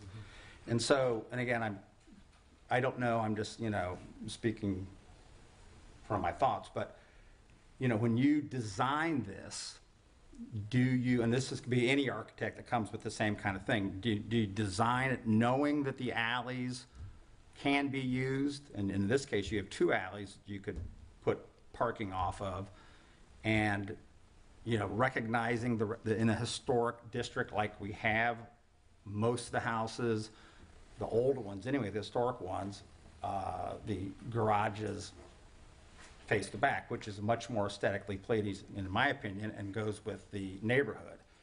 And I would say, and I'm not to pile on, but this is being built under the overlay, right? Yes. So what advantages did this house get by choosing to build under the overlay, which is historically based? That's why the overlay was created. That would be the additional front yard encroachment. Given the existing layout of properties on the street, they might have been allowed a small encroachment, but it would otherwise be 20 feet instead of 10. Okay, so my point is, and I've had this discussion with other builders before too, is you're choosing to build this under the overlay, which is based on the historic nature of Paso Grill. Yet you build a house that ignores the historic nature of Paso Grill. You know, and so, and I don't know, you know, again, I'm not trying to be personal about it. I'm just making this comment. Sometimes the people that bought the property, maybe they've never been to Paso Grill and doesn't know what it looks like. Maybe the architect has never been down there and doesn't know. Maybe they don't even know it's a historic district. You know, but you've been here and you've heard some people that love the area and want to keep it to look historic. We're the Historic Preservation Board, and you know, sometimes you get homes that come in here and the people are right on. They say, we know we got to build this up in the air because of FEMA, but we want to make it look historic and we want to fit in with the rest of the neighborhood, and we applaud that. But then we're sometimes in a rock and a hard place where someone comes in and wants to build a house that you could build anywhere on the beach, but why in historic district? Why, you know, why aren't people trying to fit into that? And maybe you've never had the discussion with your clients. Maybe they don't care. Maybe they don't know. And you know, it hasn't been built yet. And so, you know, I bring this up because, again, I don't have any problem at all with the way the house looks. And like if this was on Paso Grill Way on the east side where there's no alley, it's on the water, you pretty much have to have your garage doors face the front. So I would say, nice place, but you're in a situation where you have two alley fronts, and it would we wouldn't have to have curb cuts, and I think aesthetically, I mean, in my opinion, I would rather have my front yard have trees and plants instead of concrete and garage doors. You know, so I don't know if that's a situation. I bring this up meaning that, and I have no authority to tell you to do this or not do that, but you know, maybe that's a conversation you should have with your clients and see if this could be adapted in some fashion and changed. I don't know. I don't know how much was put into it when you developed it, and that's part of the problem we have is when people buy properties and they hire on the beach in the historic district and they hire an architect. Sometimes they don't even know what the area is like. And I'm not saying that's in your case, I'm just talking in general, because we don't have the opportunity really to meet with people beforehand and say, hey, this is what's going on, and is this something that interests you or not, you know, that you would like to make it more historic. Here are some examples of, and that's one of the proposed things we're going to do to change some of the rules, is to have a design guidebook that shows the kind of houses that are familiar in the area. And with that being said, you can all do whatever you want. I mean, you know, so, but I just point that out. And so that was a lot to listen to from me, and I apologize for that. But you understand my concerns, and I wonder if that's a consideration that was even made. Well, it definitely was. I mean, I agree that I would prefer to park off of the alley. It was something that we talked about, you know, initial conversation with the owner. I designed a house off 21st, and we did park off the alley. That was like the first move that I made. There's an advantage. Which house is that on 21st? Just wondering. Is the one that's being built right now? Yeah. You're right across, yeah, I love that house. It's the second one in from the beach. Right. Yeah. So that's got parking off the alley. That was, I remember when the design came in a couple years ago or so. I don't know if you were there present for that, but that's a really nice one. Yeah, I was.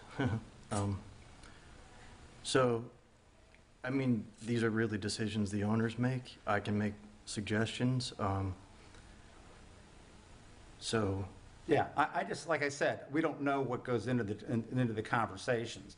Yeah. And, you know, sometimes I think, well, maybe if I don't say anything, you know, maybe there's people out there that they go, oh, well, we never really thought of that. That's a good idea. We would like to fit into the neighborhood more or whatever. So, you know, unfortunately, I guess, because the Gulf used to be everybody's swimming pool, but now everybody wants a swimming pool, so they don't want to put their garage in the backyard because they want a swimming pool, or limits the size they can have for their driveway and stuff. And I feel, you know, I understand that, but then I also say, well, then don't build in an historic district. Right. You know, build someplace on, up the beach or whatever, where that's par for the course. Because I'm just concerned over time, we're just gonna get more and more, especially after the hurricane, if people knock their houses down, we're gonna do this, that, more and more, we're gonna have everybody's houses facing the street, and parking will be a bigger problem, and, you know, all those stories, you know, so. I noticed too on the design, there is a third garage door, and it's on the east alley side. So is that also an overhead garage door, or is that a French door, or Yeah, it would be an Pedestrian. overhead garage door. It's for golf cart. park. golf cart garage? So So- 2 overhead doors on on the avenue side, and a third on the east alley side. Right, yeah. Okay, well, like I said, if I didn't say anything, I would wish I had, so I just wanted to bring that up. I don't know if that makes a difference. It hasn't been built yet, just throwing that out there. Yeah, I would say, as far as in the zoning code, the design guidelines don't really push someone to design a historic house. It's more advantage of setbacks. Yep. So, no, I mean, forcing people to park off the alley, I don't think would be a bad thing. Right. But it's Well, not. see, so just so, yeah, you know, this is something that for years we've been trying to tweak some of this stuff up, and, you know, the alley is part of it, but part of it too is, you know, the design itself, you know, and we don't want to tell people color they can paint their house and stuff like that, you know, it's not a matter of that, but, you know, you're familiar with Pass Grille if you've built down there. You know, there's some homes down there that I would call them like a Jetson home. It's like something very futuristic, and it's like, cool house, but why is that in a historic district? You know, and so that makes you wonder, do the owners really, do they just want that house anyway, or do they even know what they're getting into? Because in today's age, you know, people can buy stuff off the computer, for that matter, without even knowing what their neighborhoods are like. Yeah. So, anyway, just mentioning that. I don't know if that's something you can talk to people them about or whatever, but that's a complaint I guess I have. And then I would say that, you know, if they hadn't been for the hurricane, that probably would be in the code that says you'd have to use the alleys. Okay, So sorry. this, Go ahead. Brandon, this meets the impervious surface ratio with the 3 driveways and the covered lanai and the pool pavers and all that. Still enough percolation there? It does, based on the plan submitted. We'll do a more in-depth review at the building permit stage when that application's made. This was just for really the design review, but that'll be checked over. Okay, anybody else have any questions, or anything you'd like to say? I mean, I know it came off as a lecture, but I'm just trying to make the point out, you know, because we don't have access to anybody until we get these things right now, you know? Right. I mean, no, I understand what you're saying. Yeah. Okay. And those are concrete, I see where it says concrete sidewalk. Are there any hex block sidewalks on that block? I don't think there is. Are there? I don't think there's hex block.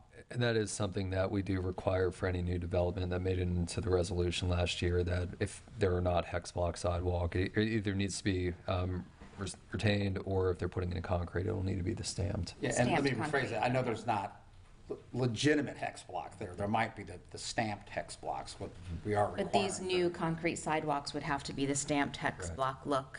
Okay. Can we have that specified on the plan? Yes, and it's part of the building permit issuance for any new home.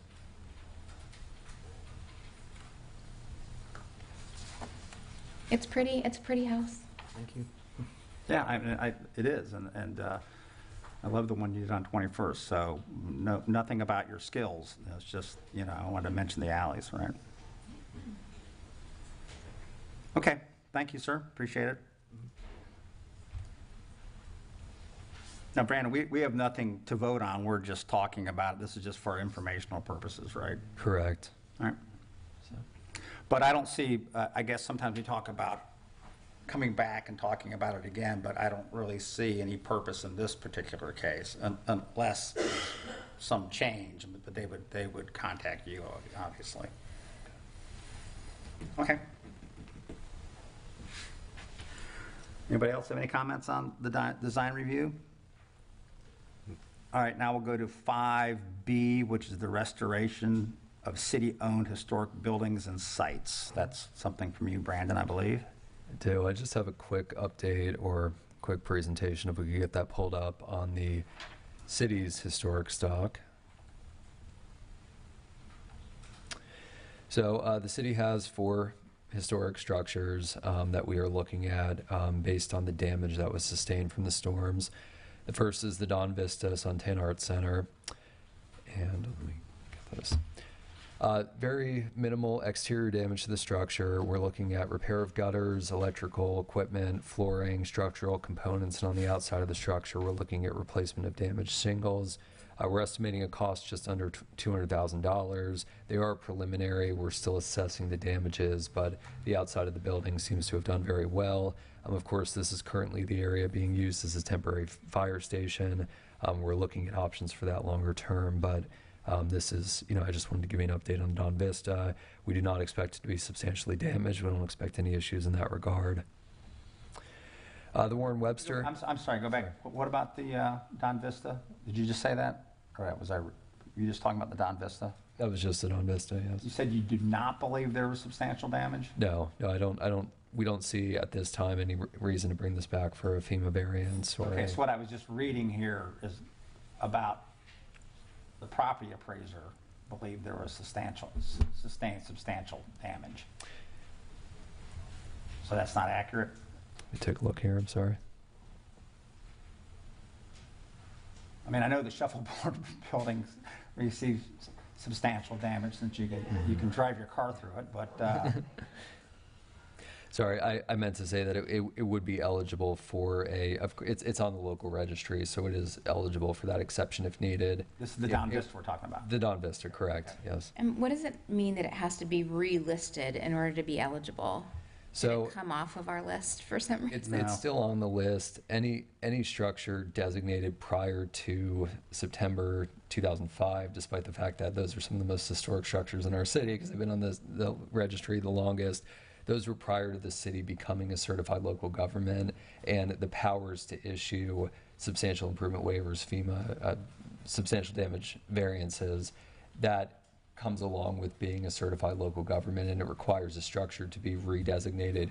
You'll have at least one case next month that deals with that, where they're on the registry, but they need to be redesignated. And actually, I believe we've had a few structures that have gone through that in the past. 3401 Casablanca, I believe, was on the registry back in the 1990s. It had to be redesignated when they were looking for a substantial damage variance. So can we put that on first quarter, 1 month in the first quarter next year, to redesignate all of those properties that are from 2005 and before, so that we don't have to do it case by case as needed? We can just kind of do it as in a group, have some cupcakes or something. Yeah, and to do that, is there a requirement that we contact the owners to have them say they still agree they're historic? Or because that's something we can, it just seems to me like it's housekeeping. Right. They were historic, they should be historic, but for these purposes, but I don't want to get sideways with some sort of bureaucratic, paperwork. So I'll talk to the attorney's office and update the board. Now, there are no greater restrictions in relisting. It's all benefits. It's that Right. substantial damage waiver. So I could guess, but I just want to make certain. yeah, I mean, it's just a time thing. I mean, because there are people. Let me think for a second. Well, my neighbor is one of those people who's locally designated, but it was in 1999. So here they are, trying to get permits and stuff, and they've got to redo it again, which is, you're already historic, that's pretty frustrating. I understand why, because of the certified local government requirements and stuff. But I've been telling some people like that when they do their application, they should just say previously, not go through all the details, say, see your own file. It's already been historically registered. So, right. So the challenge with of course, that. the signatures are on it and stuff, and I think we can just go ahead and get them set. But that's a great suggestion that Tia has. If we can do it that way, what do we have? There's like 40 homes or something like that, maybe not. And we even have that many. time that if we need to do a notice to all of those individual property owners, we could do the notice in January and then do it in February or March as appropriate. So the one limitation with that would just be the reporting requirement. I don't believe prior to 2005 we had anything in the code that required us to follow the Secretary of the Interior standards. I can look back to see if those reports still existed. If they were relevant then, they're probably still relevant now. But we do need to prepare something for the property. So, And I understand with us being in 2005 becoming a certified local government, because that allows us to do stuff without having to go through the rest, and there's an advantage to that. But I can certainly feel the frustration of people who the only thing their houses are more historic than the other houses, and they have been, you know. So they only get older; they don't get younger. Okay. So back on these buildings here. We're just talking about this, not, I know you said on the shuffleboard court, you're seeking input from the board on salvaging historical items, demolition permissions, things of that. Is that something that we'll be talking about in the future? We're not really going to be talking about that today, are we? I just wanted to get general guidance from the board, and when I get to those condemned properties, we can talk more about that. And as far as the Don Vista, I was a bit confusing what I said earlier. Just like the homeowners where the damage is primarily interior, despite the fact that it would be substantial damage for a non-historic structure, there would be a requirement to bring the building up to current code requirements, which could include floodproofing in this case. Because of the extent of the exterior damage, which is very minimal, we're looking to restore the roof. They should not need to go for any kind of FEMA variance. They wouldn't be subject to any kind of floodproofing requirement because of that local listing. But on the shuffleboard building, that would be, if we wanted to return it to its former glory, that certainly would require a variance, right? Correct. And speaking with the city staff, is that next? Well, let's just cover Warren Webster. Very minimal exterior damage, replacement of cap shingles. This should not be substantial damage, whether or not it's a historic building or not. This shouldn't be an issue. About $22,000 in damage. We'll be restoring the roof and some minor interior renovation. Well, let me ask you this. In this particular case, because I think that's always an option people have, even if they have a historic home, whether it's been registered or designated historic or not, if they have a 50-year-old house or more, if they can fix up their problems for less than 50%, that may be a way they want to go as opposed to going through the historic route. Mm-hmm. And it's probably quicker to do it that way, I would think, than going through these processes. Right. So Warren Webster, for example, we do not have it historically designated yet. Is that correct? It is historically designated. Yeah, I thought we did it in the floods last year or something. Prior to 2005? No, more recently. When the new floors came up. Yeah. But anyway, so they can just do that. They can just fix that one up. Okay, so now, what else we talk? I was going to go, shuffleboard. So we have the shuffleboard court. And speaking with the city's parks department, I don't know that there are options to restore this structure. We are looking at demolition, which we estimate at about $45,000. Again, these costs are still preliminary. In terms of reconstruction, I've been speaking with Lynn. So it's, we talk a lot about restoration. We talk a lot about new construction, but one thing that we don't cover as often, because thankfully we haven't had the need for this, is the ability to retain a historic structure through reconstruction, which would be completely new materials. It would keep the look, the feel of the previous building. That is something that in some cases can fall under the National Register. So it's something we're just exploring at this point. We have received survey grants the last couple of years through the state. Those are up to $50,000 or the small matching grants, and they tend to be a little bit easier to achieve. But there are also larger grants up to $500,000 that we can look into applying for. We do need to speak with the state whether this type of reconstruction would be permitted, but this would create a building that looks similar, still serves the same function. It's still contextual with the rest of the site because this is one of our historic sites. However, it would be compliant with the current flood codes. It would be flood proofed, would use that flood resistant material, possibly have vents. And it's something that we could, the public could enjoy out into the future without having this risk that the current structure. Right. And just to make it, go ahead, Holly, I apologize. Oh, I'm sorry. I had a question. Are any of these costs covered by city insurance? I don't know at this time. I'll have to look into that. Yeah, I was going to say, now, and just so we're clear for people out there, the shuffleboard court or building can be FEMA compliant without having to go up in the air because it's a commercial, non-residential structure. So we can still do this same building. But I love what you're talking about, seeing if we can do a historic reconstruction. One of the thoughts I was having is, if you look at the pictures there, that upper right picture where it's got the green Y beam there, that would imply to me that was open air at one point. Right. And so, and I think the shuffleboard court is mainly just used for storage of things. I don't know if they do anything else in there or not besides get out of the rain.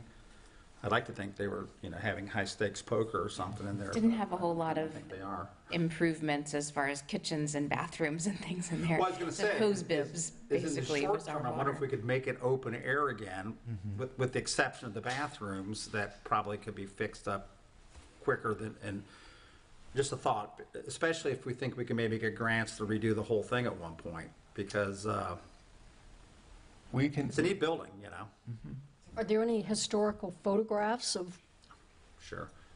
when it was built and what it looked like? May I say something? Yes. With respect to the Shuffleboard Club, like the Mary Pier, it was more than a building, it's a historic site. And the site includes the shuffleboard courts themselves. So it's not, the building may be really, in really awful shape, I've seen it. It's still a historic site. So that may give us a little more juice there. a little juice, to look at rebuilding that building and not necessarily having it replicate it. Right. But being of a similar style, or not. But just, the fact that the shuffleboard club and courts, it does include the shuffleboard courts. So can I ask, what is this, before the storm, what was the interior of the building used for? I think I know that they had memorabilia in there. They may have just used it for record keeping. I really don't know. There's tables and chairs and stuff. You could. They had meetings. It was You could have meetings maybe and some stuff. small meetings. I belong to the St. Petersburg Shuffleboard Club, but there are many buildings, several buildings there, and one is large enough to host big parties. And the Shuffleboard Club may want to maybe even do a little expanding. I don't know. But I don't know. The shuffleboard club, I think, is pretty much operated by snowbirds, I think, which is okay. I'm just saying, I don't know if they're even, I don't know their connections to the property, if they're property owners in St. Pete Beach, et cetera, that kind of thing. I don't know if that makes a difference, but. And anybody know what they're doing with their storage, their stuff now? If they're even. They collected their stuff and moved it to the current president's home, and he is a resident. Okay, good. Thanks, Sean. And I know the Veterans Association is pretty involved as well with the shuffleboard courts, and so maybe they would have pictures of what it's always looked like. Personally speaking, I would be in favor of it going back, looking exactly the way that it was. Just Augie D'Alessio and all these other people that were lifelong residents that loved going there and spent so many hours. I think it would be worth it to honor them and the structure to have it look identical, but obviously, hopefully, flood-proof. Was it cypress or cedar walls inside? I don't remember. I could pull the old case file, because if you recall a little while back, I think maybe 3 years ago, the Shuffleboard Club was approved to do a certificate of appropriateness to renovate the club inside because of its deterioration. I know that they were going to redo I think they were redoing the walls, they were redoing some of the exterior, and they were certainly going to be redoing the bathroom facility. Does anyone know whether they ever actually did that? I believe they did. The windows were in really bad shape. Those have been improved and fixed over the last 2 years, maybe 3. Our family has supported the shuffleboard for a little over 66 years now. So we are involved every March with them. for a tournament and et cetera. So And officers of the St. Pete Shuffleboard Club had asked me, you know, if I could, at some point, if we got in contact with the local shuffleboard club here in St. Pete Beach, if they needed any help from them, either storage of stuff or, I don't know what they were talking about, but, you know, maybe something like that could be broached. the chairman's as come well. by my office a couple times since the storms. So next time I see him, I will go ahead and let him know, or we'll try and get him in touch with you. That would be great. No problem. And then we didn't really talk about the Mary Pier. What's the status on that, or what do we? Sure. So the Mary Pier building specifically has also been condemned. Estimated cost the same as the shuffleboard court building at $45,000. Estimated cost of reconstruction, again, is unknown. We are still assessing damages and costs at this time. Interesting, the Mary Pier, sorry, that should have been MERY, no better. The building is itself not a historic resource. It's probably not surprising. The docks tend not to be. They're more historic sites in the context of use and long-term sustaining of the facilities that a site offers instead of the actual physical construction. So this one I know a little bit less about. I just do know that the building has been condemned. I think we're exploring options, and this is probably something we'll bring back with more detail in the future. I'd really wanted to get your input on the shuffleboard court building at this time. Do we ever get that sign put up there? The temporary one might have been put up. I don't know. I quit asking. Just I don't know, curious. Survive the storm. One of the things so the city owns the Mary Pier building. Is that correct? Yes. Yes, even though they privately lease it out for people to run it and stuff. It seems that if we can get any, leeway with these grants you're talking about, I mean, there's lots of pictures of the Mary Pier over the years and how it's looked and that kind of thing. And that would be, because on 8th Avenue, that would be a little gem if we could do some sort of reconstruction scenario. So I just suggest that as we look into that, that's more of a focal point even than the shuffleboard court, or shuffleboard building. Interesting. Okay. All right. So we'll hear later from you when we get more information at future meetings about these items. All right. Good. So now we're at 5C, which was a discussion about the substantial damage letters, and I'll just ask you to talk about it because, can you describe what they are, what the city's doing, or who's behind doing these things, and what the procedures for are? How I think that a lot have not been mailed out, and it's just an ongoing process. So if you could tell us a bit about that, please. Sure. So the city is in an ongoing process to send out both substantial damage and non-substantial damage letters to homeowners. Everyone will eventually get one for their structure. Let me stop right there. When you say everyone, every resident in the city of St. Pete Beach will get a letter? Correct, at some point, yes. We got ours. Okay. 3%. So you will get a letter one way or another. It'll indicate either substantial or non-substantial damage. There will be a percentage given for both letters. So if you're substantially damaged, you could be at 51% estimated. You could be at 90%. It really comes down to the assessment that was performed. The city is not performing the assessments, and I believe the assessments have wrapped up. That was performed by the county. We're receiving data from them. We're verifying the data. After it's been verified, we're sending out those letters.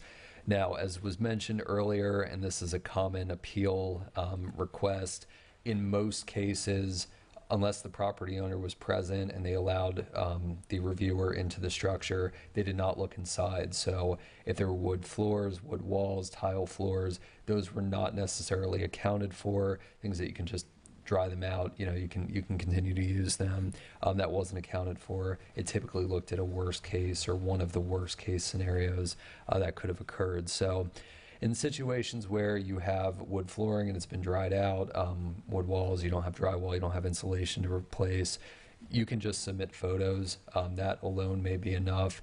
What is especially helpful is to have a contractor, if they provided an estimate for the full scope of repairs that are needed to restore your structure, that can be included as part of your appeal. FEMA packet is always, substantial improvement, substantial damage packet is always helpful. Just any support that you can provide to show that your structure may not have been substantially damaged is valuable for us to make that assessment. We're receiving the data from the county. They've performed the work. We're providing the reevaluation. Okay. And so is it clear in the letters that are being sent out what the appeal process is? Yes, and again, some of the earlier letters sent out may not have had the refinement of the most recent letters, but we have lined out exactly the options for appeal. We have recently added that 6th item for those structures that are historic. They have options that may not be available to non-historic structures, and we just ask that you get in contact with zoning staff. I know I've sent out information to anybody who has applied for designation at this point, but like you mentioned, those structures that have been on the registry for some time, they may not be aware of their options to them, so they have those available. Okay, and so if anybody's listening to this, or anybody out there, at one point, if you had an old house, even if it's on the historical register, you might get one of these letters that says you're substantially damaged and your options are to tear it down or raise it, and there was no mention of the historic aspect of it. But that's been changed now. So I just say that because some people are like, I got a historic house and they're telling me I got to raise it, and that's not the case. So when and if you get those, and we don't even know the time frame when all these letters will go out, right?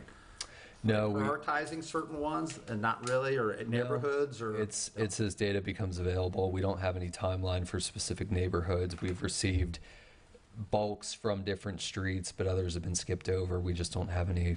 Right. And just as an example or a question, so I have a neighbor that they had no water intrusion, but they received a letter saying that they had 19.7% damage. Mm-hmm. So then for them to come back to the city, they would just need to take photos and submit them, or? Well, the 19.7, that sounds like it would be a non-substantial damage, so they don't need to do anything with that if it's under that. If it should now say in the title whether it's substantial damage or non-substantial damage, and if they received a non-substantial damage, no action needs to be taken. But with that then, so going forward, like let's just say that they wanted to do a project on their home, the 50% rule at that point would come into effect, or would it not? So it would come into effect if repair permits and voluntary improvement permits were open at the same time. We do need to calculate those together, but if they had minimal damage, they receive a drywall permit and they close that out and then they move forward for improvements, they would not have the repairs count against them for the improvements. Yeah, and so, and there was 30% is a magic number too, isn't it? And you explained it to me before, but I'd like to have you mention that again. So if it's under 30%, if the estimated damage is under 30%, you will not need to apply with a substantial damage and improvement packet when you make application for your building permits for repairs. So you would not need to include that. I should also say that applies to anyone who is applying for a exception through their historic designation status. Now, it was brought up earlier at the meeting, and I'm glad that was mentioned. There's a possibility that receiving that waiver or receiving a variance could affect your flood insurance. That's outlined in the Code of Federal Regulations. May not be the case here. This is more for lower lying structures, but it can be as much as 25% on the dollar. So it is something to take into account. If you received less than substantial damage, you may want to still fill out that substantial damage and improvement packet just to demonstrate that you are not taking advantage of that incentive of local listing.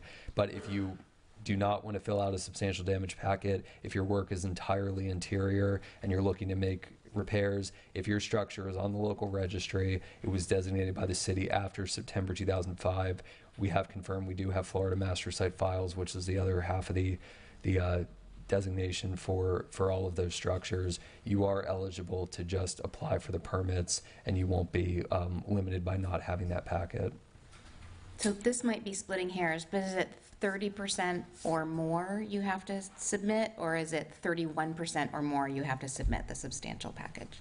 I believe it's 30% or more. Okay, so And that's- 29% and lower, you're okay without that? And that's typically called the FEMA packet, right? Correct. It's historic. We have to call it the substantial damage packet now, but it's And if you're between 30 and 50, how does that affect, what's the practical procedures for that? we still require a substantial damage packet, despite even if you received a letter saying that your home is not substantially damaged. If it indicates you're over 30%, we will need that packet filled out. You will not be subject to the substantial damage regulation unless you come in and say, well, I've taken more damage than what you indicated, but you would need to fill out the packet for the permit. And actually, there's a question. Go ahead. I think we can do that. Are we allowed to ask questions? Yeah. Why not? Okay. Do you want me to come up here? Sure. State your name again, too, so. A couple of things, and this, I think it pertains to everyone in this room, since we're all on the historic register. Say your name again, just really quick. Tricia just for that. Armstrong, Yellow House, 352 in Casablanca, everyone here. So now that we have the historical designation, and I think a lot of us, had our packet put in, our FEMA packet or whatever, to do the repairs, and we're under the 50% mark. Yes. The options are, we can continue and wait to get permits based upon that and not get the 50/50 waiver, correct? Get the 50/50 waiver, but we may have insurance implications down the road, take that risk, correct? And then if you're under 30%, is it 30% of the 50%, or is it 30% of your structural value? Of the structure's value. Okay, so then that's a better number. So then, if you're within all of these parameters and we're all historically designated, is there a faster way to get a permit? Like, do we come in tomorrow and say, hey, does our permit get approved? No, and what I will say, it's not going to expedite the permitting process, but I will say that most of the hangups have been on filling out the substantial damage packet. There's been information missing or undervalued or whatever it might be, but it won't move you ahead in the queue. It'll just, when you get to that step, that's one fewer thing that the reviewer will be looking at. So presuming all of that's in, and say we go tomorrow and say, you know what, I'm going to do the 50/50 waiver, and I'm just going to go with historical, I want my regular permits, all of my permitting information's in, everything that needs to be done is interior. Now then I can just get a permit? No, so it's not gonna expedite the actual permitting process. It's still the same queue. Everybody's in the same queue. What it'll do is, if you get to that point, if you're on the local historic registry, which your home now is, you would have the option to apply for that exception. So, and again, it could have insurance implications. Once you take advantage of that exception, your home needs to remain on the registry for the life. So if that's not something you want to take on, you can wait for the packet review. But otherwise, yes, it would be one fewer thing that the reviewer needs to look at. And just to clarify, just to make it clear, say, let's just give a number. So the number of the structural value is $160,000. The 50% is $84,000. The 30% you're talking about is on the 84,000 or the 160,000? 160. Perfect. Okay, so that's actually a bigger number for people that have to work with. So then a lot of people could fall under that amount. Correct, and that's historic. Sorry. Okay, that's it. That's historic and non-historic. So if you receive a letter, if it indicates you're under, that's 30% of the structure's value. That's citywide. If it indicates that, you do not need to fill out a substantial damage packet when you make application for permits for repairs. It will be required if you were to look to make a voluntary improvement in the future, but only for the repairs only. We do not need that. Sure. We are going to have a test on this in about 10 minutes. So. And then there's only one person that's going to get an A. Once again, Russ Tejima, owner of 2806 Pasagrove Way. So just a clarifying question, Brandon. Very helpful information you just provided. What about homeowners who have received an early version of the substantial damage letter prior to any percentages being identified, et cetera, but did not have that historical designation before today? So for example, anyone that was approved in this board meeting today, now designated historic, but had received a letter prior to today's date, does that have any bearing on the ability to forego the FEMA packet, or whatever we're calling it now, application process? Now, well, there's no requirement that you did it before the storm or after the storm. Okay, so you're locally designated. You can take the steps now, even though the storm was 3 months ago. It doesn't make a difference. So you have the options to don't know what your house problem is, what the damage is, If it's under 50%, under 30%, then you don't have to take the next step of getting a FEMA variance as a historic structure. You follow what I'm saying? If your house was really messed up and you can't fix it under the 50% or 30% and it's historic, then that's, if you aren't going to tear it down, that's when you would try to get a FEMA variance because you're a historic house. Okay? All of our damage is on the inside. So If the damage is on the inside, then you're in a pretty good place. my understanding, then we can go through the second track where if it's all inside, we don't have to fill out a packet or. That's correct. That's a benefit of local listing on the historic registry. Now, there are the two things to keep in mind, that you would be on the historic registry for the lifetime of your structure, and any improvements moving forward to the outside, you can make minor repairs. The inside is not something that we look at here, but if you're looking to add on to the structure, if you're looking to change the facade, anything like that, it does need to come before this board. It's the certificate of Disclosure in the waiver that we already provided. So if you're just trying to put your house back the way it was before the storm. Correct. You know, if your damage is very minor, then you don't even have to go. It's nice to be historic because then you're always historic and you don't have to take that step again somewhere down the line, okay? And sorry to interrupt, but in our particular situation, what's unfortunate is that the value that they have on the structure is quite low. So the letter that we have already received, we were an early recipient from what I understand. Right. It said that we were substantially damaged. We've gone through the process of having an independent appraisal, which may or may not change that determination. The question that I have is much more narrow, which is there any impact on our ability to forego the FEMA packet submission because we received a letter before designation for our property was granted on today's date? And you're saying no. Well, that's what maybe Brandon should answer, but I don't believe so. I think the letter's a formality, really, and it's not necessarily proof of anything. It's more of a notice, I would say, you know.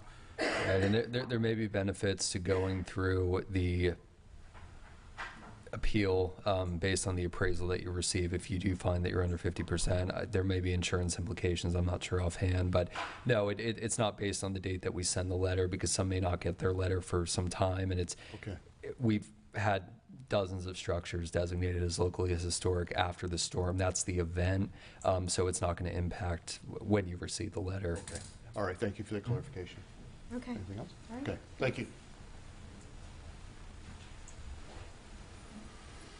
That was clear. No, it's complicated, obviously, but, I mean, you've got it figured out. No, but there's a lot of options, and I say to people, you know, there's no reason, if you got an old house, there's no skin off your nose to get it historically designated. I mean, there's no downside to that. You know, it's just, you might be eligible for a plaque. We're trying to put that back into effect, but you don't have to go that route to fix your house up depending on the damage to your house, you know, so it's kind of like your choice. And as Brandon has said, the one thing is, if you do choose to get the FEMA variance to fix your house up, and that would not be doing interior fixing up. Correct. Right. So if you had a really, you know, if you look like the shuffleboard court or club and your house did and you want to get fixed up, well then you're forever categorized as a historic structure that has had a FEMA variance. Okay, which means if you sell that, that attaches to it. But on the one hand, you can always demolish a house. Any new buyer can demolish a house.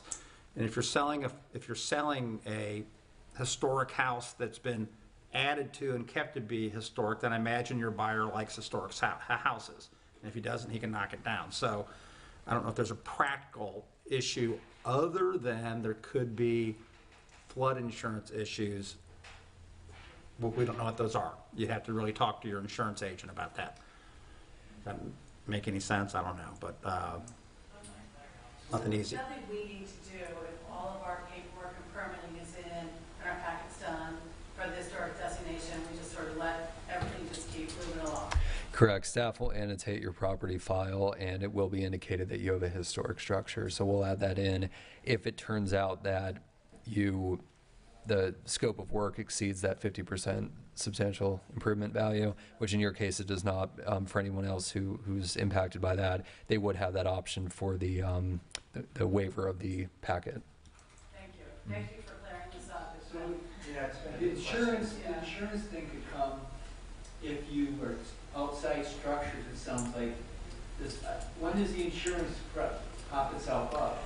So there's been a lot of discussion about this recently. The National Park Service actually just very recently had a webinar on some of the insurance concerns that have come up with historic structures. Now, those tend to be National Register structures like the Don, Cesar, other structures that may be difficult and very expensive to restore the exterior. The materials either don't exist or they require, very difficult artisanal work.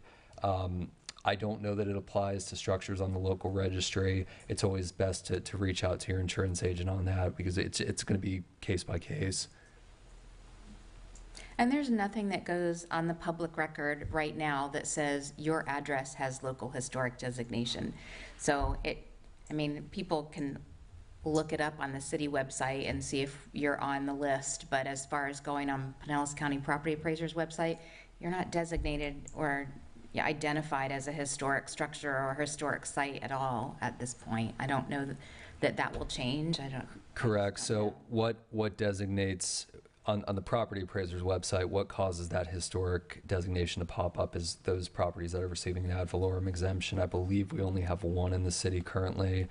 That's an option to homeowners in the future. It's not really relevant now with restoration being the focus, but for those who choose to renovate in the future, they are eligible for that ad valorem exemption if they choose to do so when they make application. So. Don't worry about it. That's another wrinkle that kind of applies.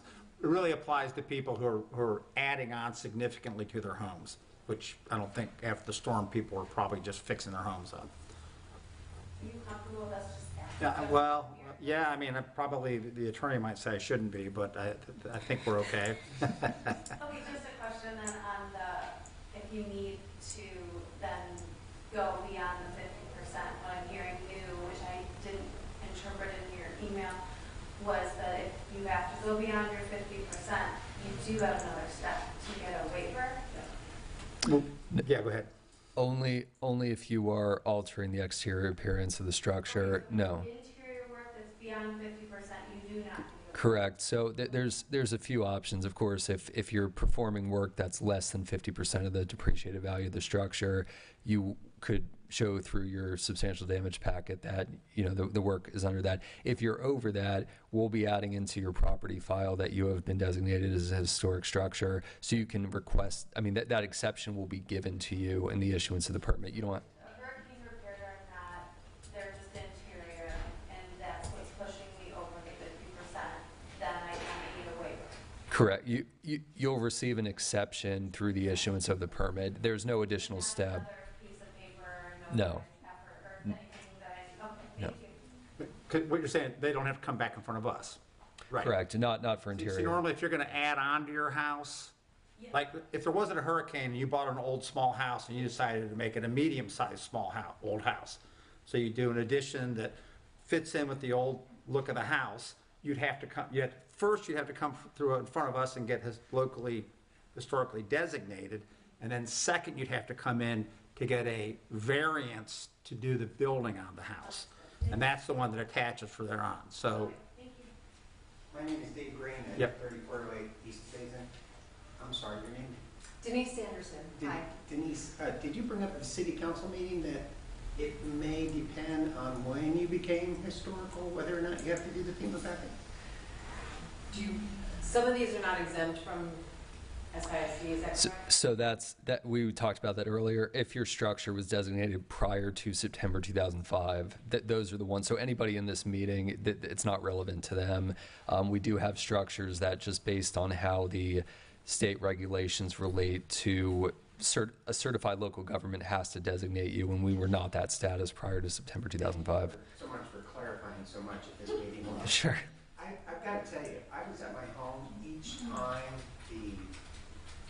I don't know what you call it, the people from Title came out. Title Basin. Title Basin. Yep. The first time, this couple from Texas showed up in this kind of beat-up-looking car, like they were on vacation.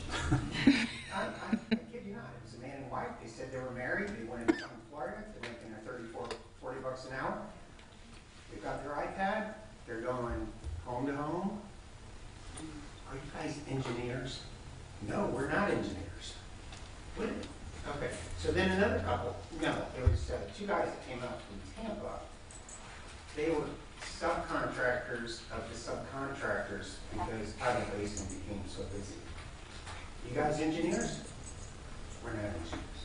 You guys want to come in the house? We can't come in the house.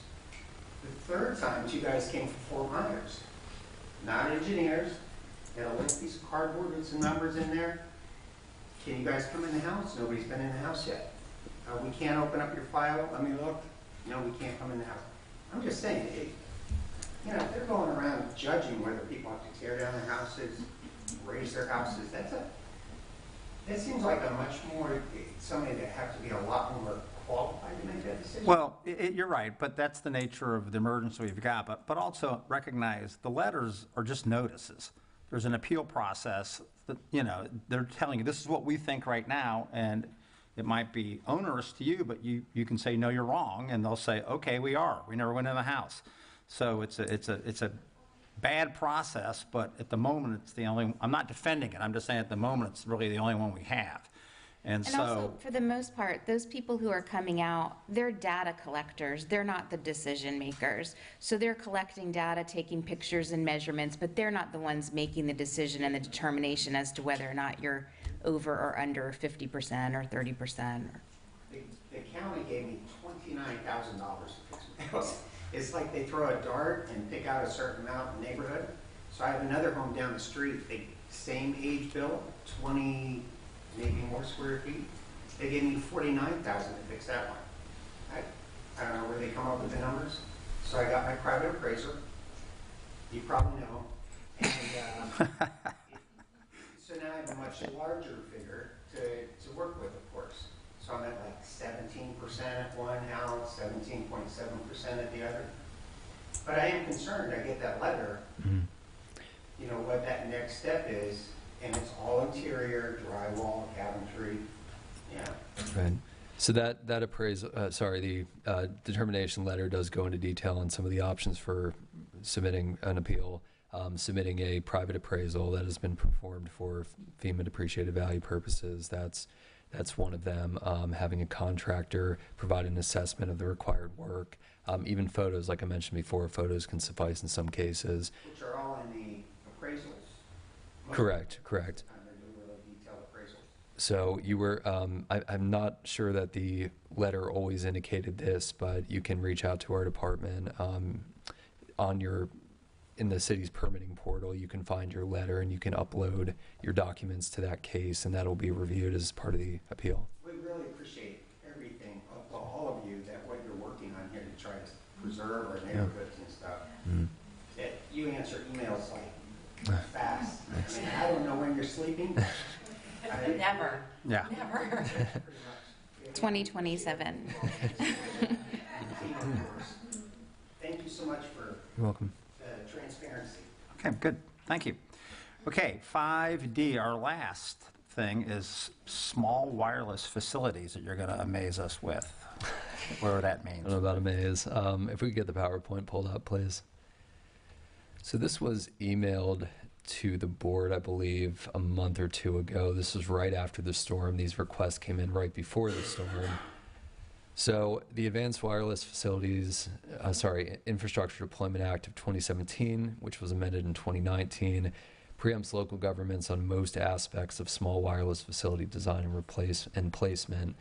The act was passed in 2017. It actually got stricter in 2019. There were some additional provisions for local governments that were taken out of the statute. There are some exceptions. So the city can require that when poles that are being replaced or poles that are being newly placed to support wireless facility equipment, which we have the small wireless facility equipment here in St. Pete Beach by and large. I'll show you some photos of that in a moment. We can require that the poles be of similar design, material, and color to others in the area.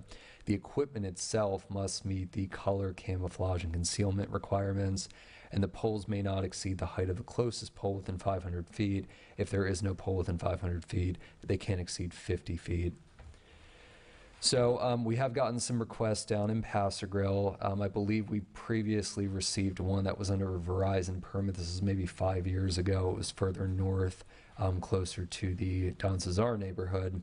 But all of these requests are something that fall under our review purview, which is they are all requesting taller poles to be reinstalled in the exact same location as the existing.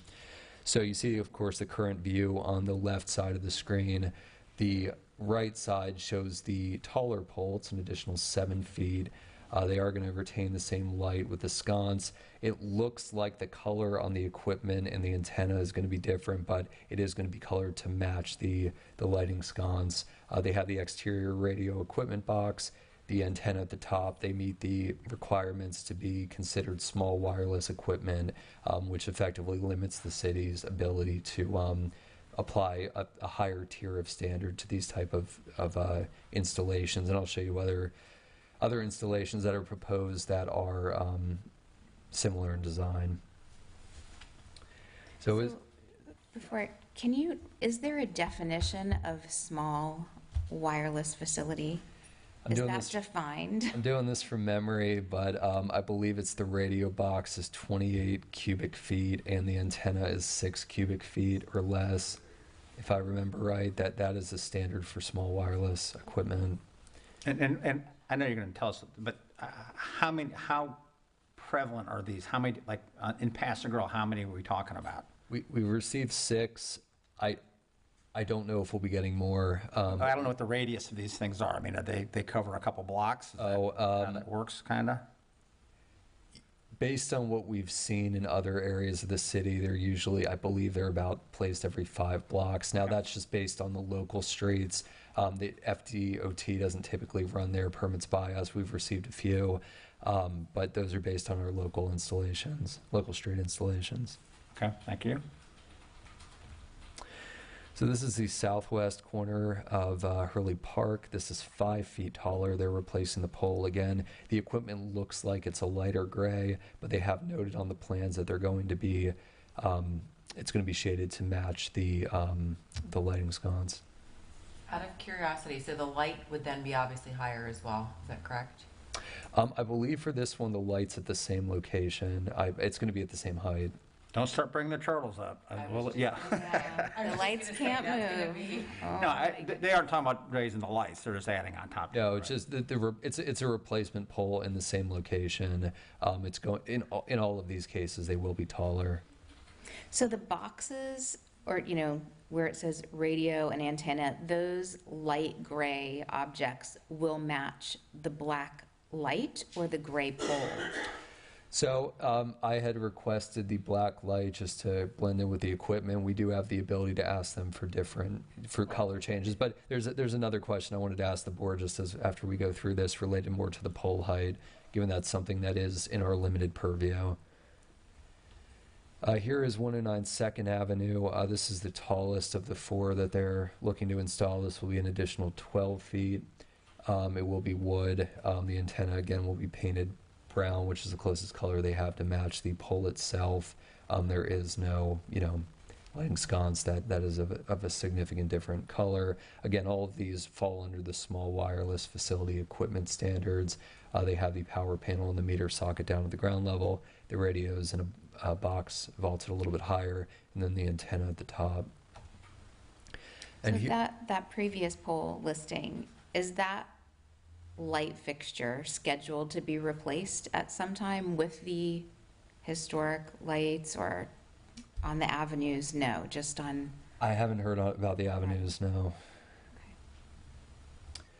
And this is in front of the fire station, which of course is currently closed. This is an additional 5 feet. Now, during the first round of reviews, we had asked that they relocate this installation.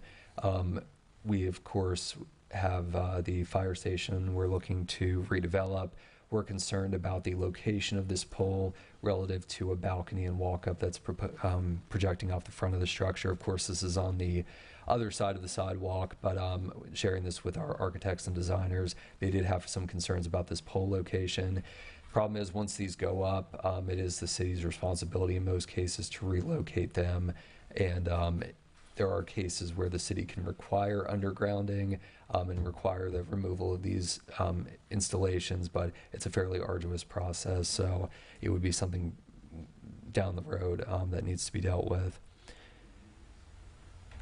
So I wanted to bring this to you because I had sent them out after the storm. At the time, I didn't think there was really anything that could be done, given that there is very little that the city can do about these installations. However, all of these poles are proposed to be taller than the existing pole. So based on that, we can deny the additional height. We cannot deny the extension of antenna above the pole height as long as the antenna is no taller than 10 feet. I believe these antennas are about 3 to 4 feet in height. I would be concerned about a taller antenna being used if the pole is dropped by a few feet and then the antenna is raised up to effectively be the same pole height. But this is something that we can look into because the pole heights are taller than the poles that they're replacing. And another concern is... Sorry. Another concern is that the city cannot prohibit placement of a new additional pole if required to support the facilities. So there is a possibility, and again, we haven't explored these at all with the AT&T, who is the applicant, Singular on behalf of AT&T, placement of a new additional pole. So if they were to come in with a pole of the same height, they were looking to place it in a different location in the right-of-way. In most cases, as long as it doesn't conflict with traffic equipment, as long as it doesn't cause a sightline issue, we would not be able to prohibit that placement. And again, we are attempting to have the equipment adjacent to the fire station relocated to not conflict with the new development's balcony. So what we're seeking guidance on is the pole height that's proposed. It's unlikely that we will be able to bring this request back. We have very limited time frames for review. And again, as Member Hawkinsmith mentioned, do you have any concerns with the colors? The pole colors will be the same as the existing. We requested similar shade gray and brown for the equipment given the limitations on the colors, but we could have it match the pole instead of the existing lighting sconce. When it's a light pole, staff requested the equipment to match the light sconce. Well, are there some that are not light poles? Specifically for this element, we asked for the brown to match the pole. No. What I'm saying is, are they talking about putting antennas that aren't associated with an existing light pole? I mean, all the examples, there's a light on these poles. Correct. These are all replacement poles. They're still considered a utility that would allow for us to request a shorter height to the pole, but that could have repercussions depending on, the height or the location of the pole that they need to place in order to support their facilities. I think there was a question from the audience about, do we need these? And I just want to clarify, this is not something that's a city initiative. The city's not saying we want to add these antennas. These individual wireless carriers are bringing them in and we have to allow it. Correct. They are applying for a right-of-way permit. These are the telecoms making application, and in these cases, they are going on Duke replacement poles. In the past, especially toward the northern side of the city, we've seen own poles, so the utility actually installs a pole in the right-of-way that's not associated with Duke or an existing utility pole. Ultimately, these cannot be denied in certain areas of the city. There was an exception process. The city did not qualify for that. So these will likely be going up. It really just relates to the pole height and the color. Those are things that we have control over. Well, I don't know the details. I think we can talk about it. I would think we would all think that we'd like the pole, the stuff they add to the pole to be the same color.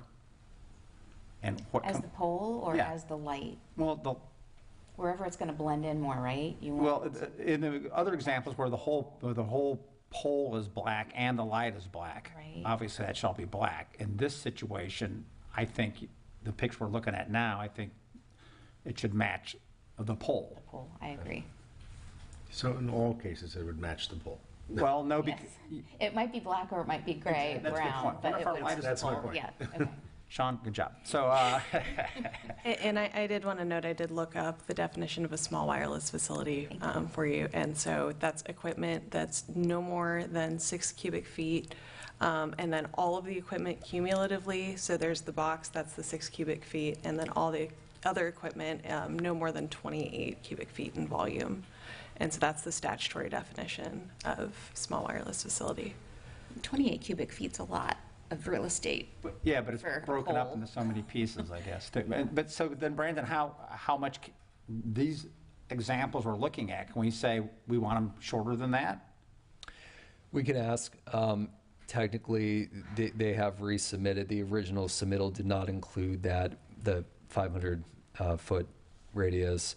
The resubmittal did show that all of the poles, and we do have 2 further north in District 3, they are all taller than the existing poles. So we can ask them to lower them to the height of the existing pole. Again, we cannot limit the height of the antenna, so more than to less than 10 feet. But we could ask that the height of the pole be lowered. I don't know what the impact of that would be. They might request that a pole be placed in a different location instead of a replacement. I just don't know what the impact will be, and unfortunately, I won't have time to bring this back to the Yeah, I board. gotcha. And these So- pictures here, though, we don't have a picture of just the antenna, right? An example where it just. No, let me see if I can get that pulled. Well, I mean, I just think in general, we would probably say we'd like them as low as possible. Mhm. If we can, whatever they're going to let us do, just, which is consistent with us wanting everything fairly low anyway. I don't think on Paso Grill, we don't have any of the little push-button crosswalks on Paso Grill right now, do we? If this. Yeah, we do. Where is that? Right? Actually, it's on, it's. Oh, it's by Vina, right? Well, no, Yeah. there's not one at Vina, but there's one up at the. Yeah, but I think that's like at 33rd. I think that's north of our area. Does 22nd have a push? Oh, I just never. Oh, it does, yeah, right with the yacht club, you're right, yep. I just make a run for it and hope for the best. Yeah, can we put a caveat that the equipment doesn't interfere or become confusing to that crosswalk equipment? Yes, and that is one of the items that statutorily we can, if it were to be near the crosswalk, we could limit them or require them to place it somewhere else. And I know there's one up by Ava's Emporium as well, and then by the Suntan Art Center. I hit those buttons. Yeah, but those are technically outside historic This is true. district, Very good. so. Well, what do the Ospreys think about it? Because they're the ones that would build nests on them probably, so. Hopefully they've got good balance. Yep. No, I know you can't come back to this. I just think the general consensus would be as low as we can get them and match them in color as much as we can. Okay. Yeah. Okay. Great. Okay. All right, thank you. Anything else? Oh, Miss Lynn. Lynn's gonna handle good news. I promise this won't take long. Okay. Can we get the overhead? It's just a public service announcement, basically. The city and state have fully executed the Corey Avenue Area Historic Survey Grant. And that means the survey will shortly commence. And I was just going to show you the mapping area for the public, but it's not coming up. That's great There it news, is, Jen. There it is. So that's the area, and if I have some maps, if you all, I know that I gave them to you before, but if you'd like another one, I'd be glad to give them to you. Sure, thank you. This is incredible. Okay, thank you. All right. Thank you. Very good, thank you. All right, anything else? Adjourn. Thank you.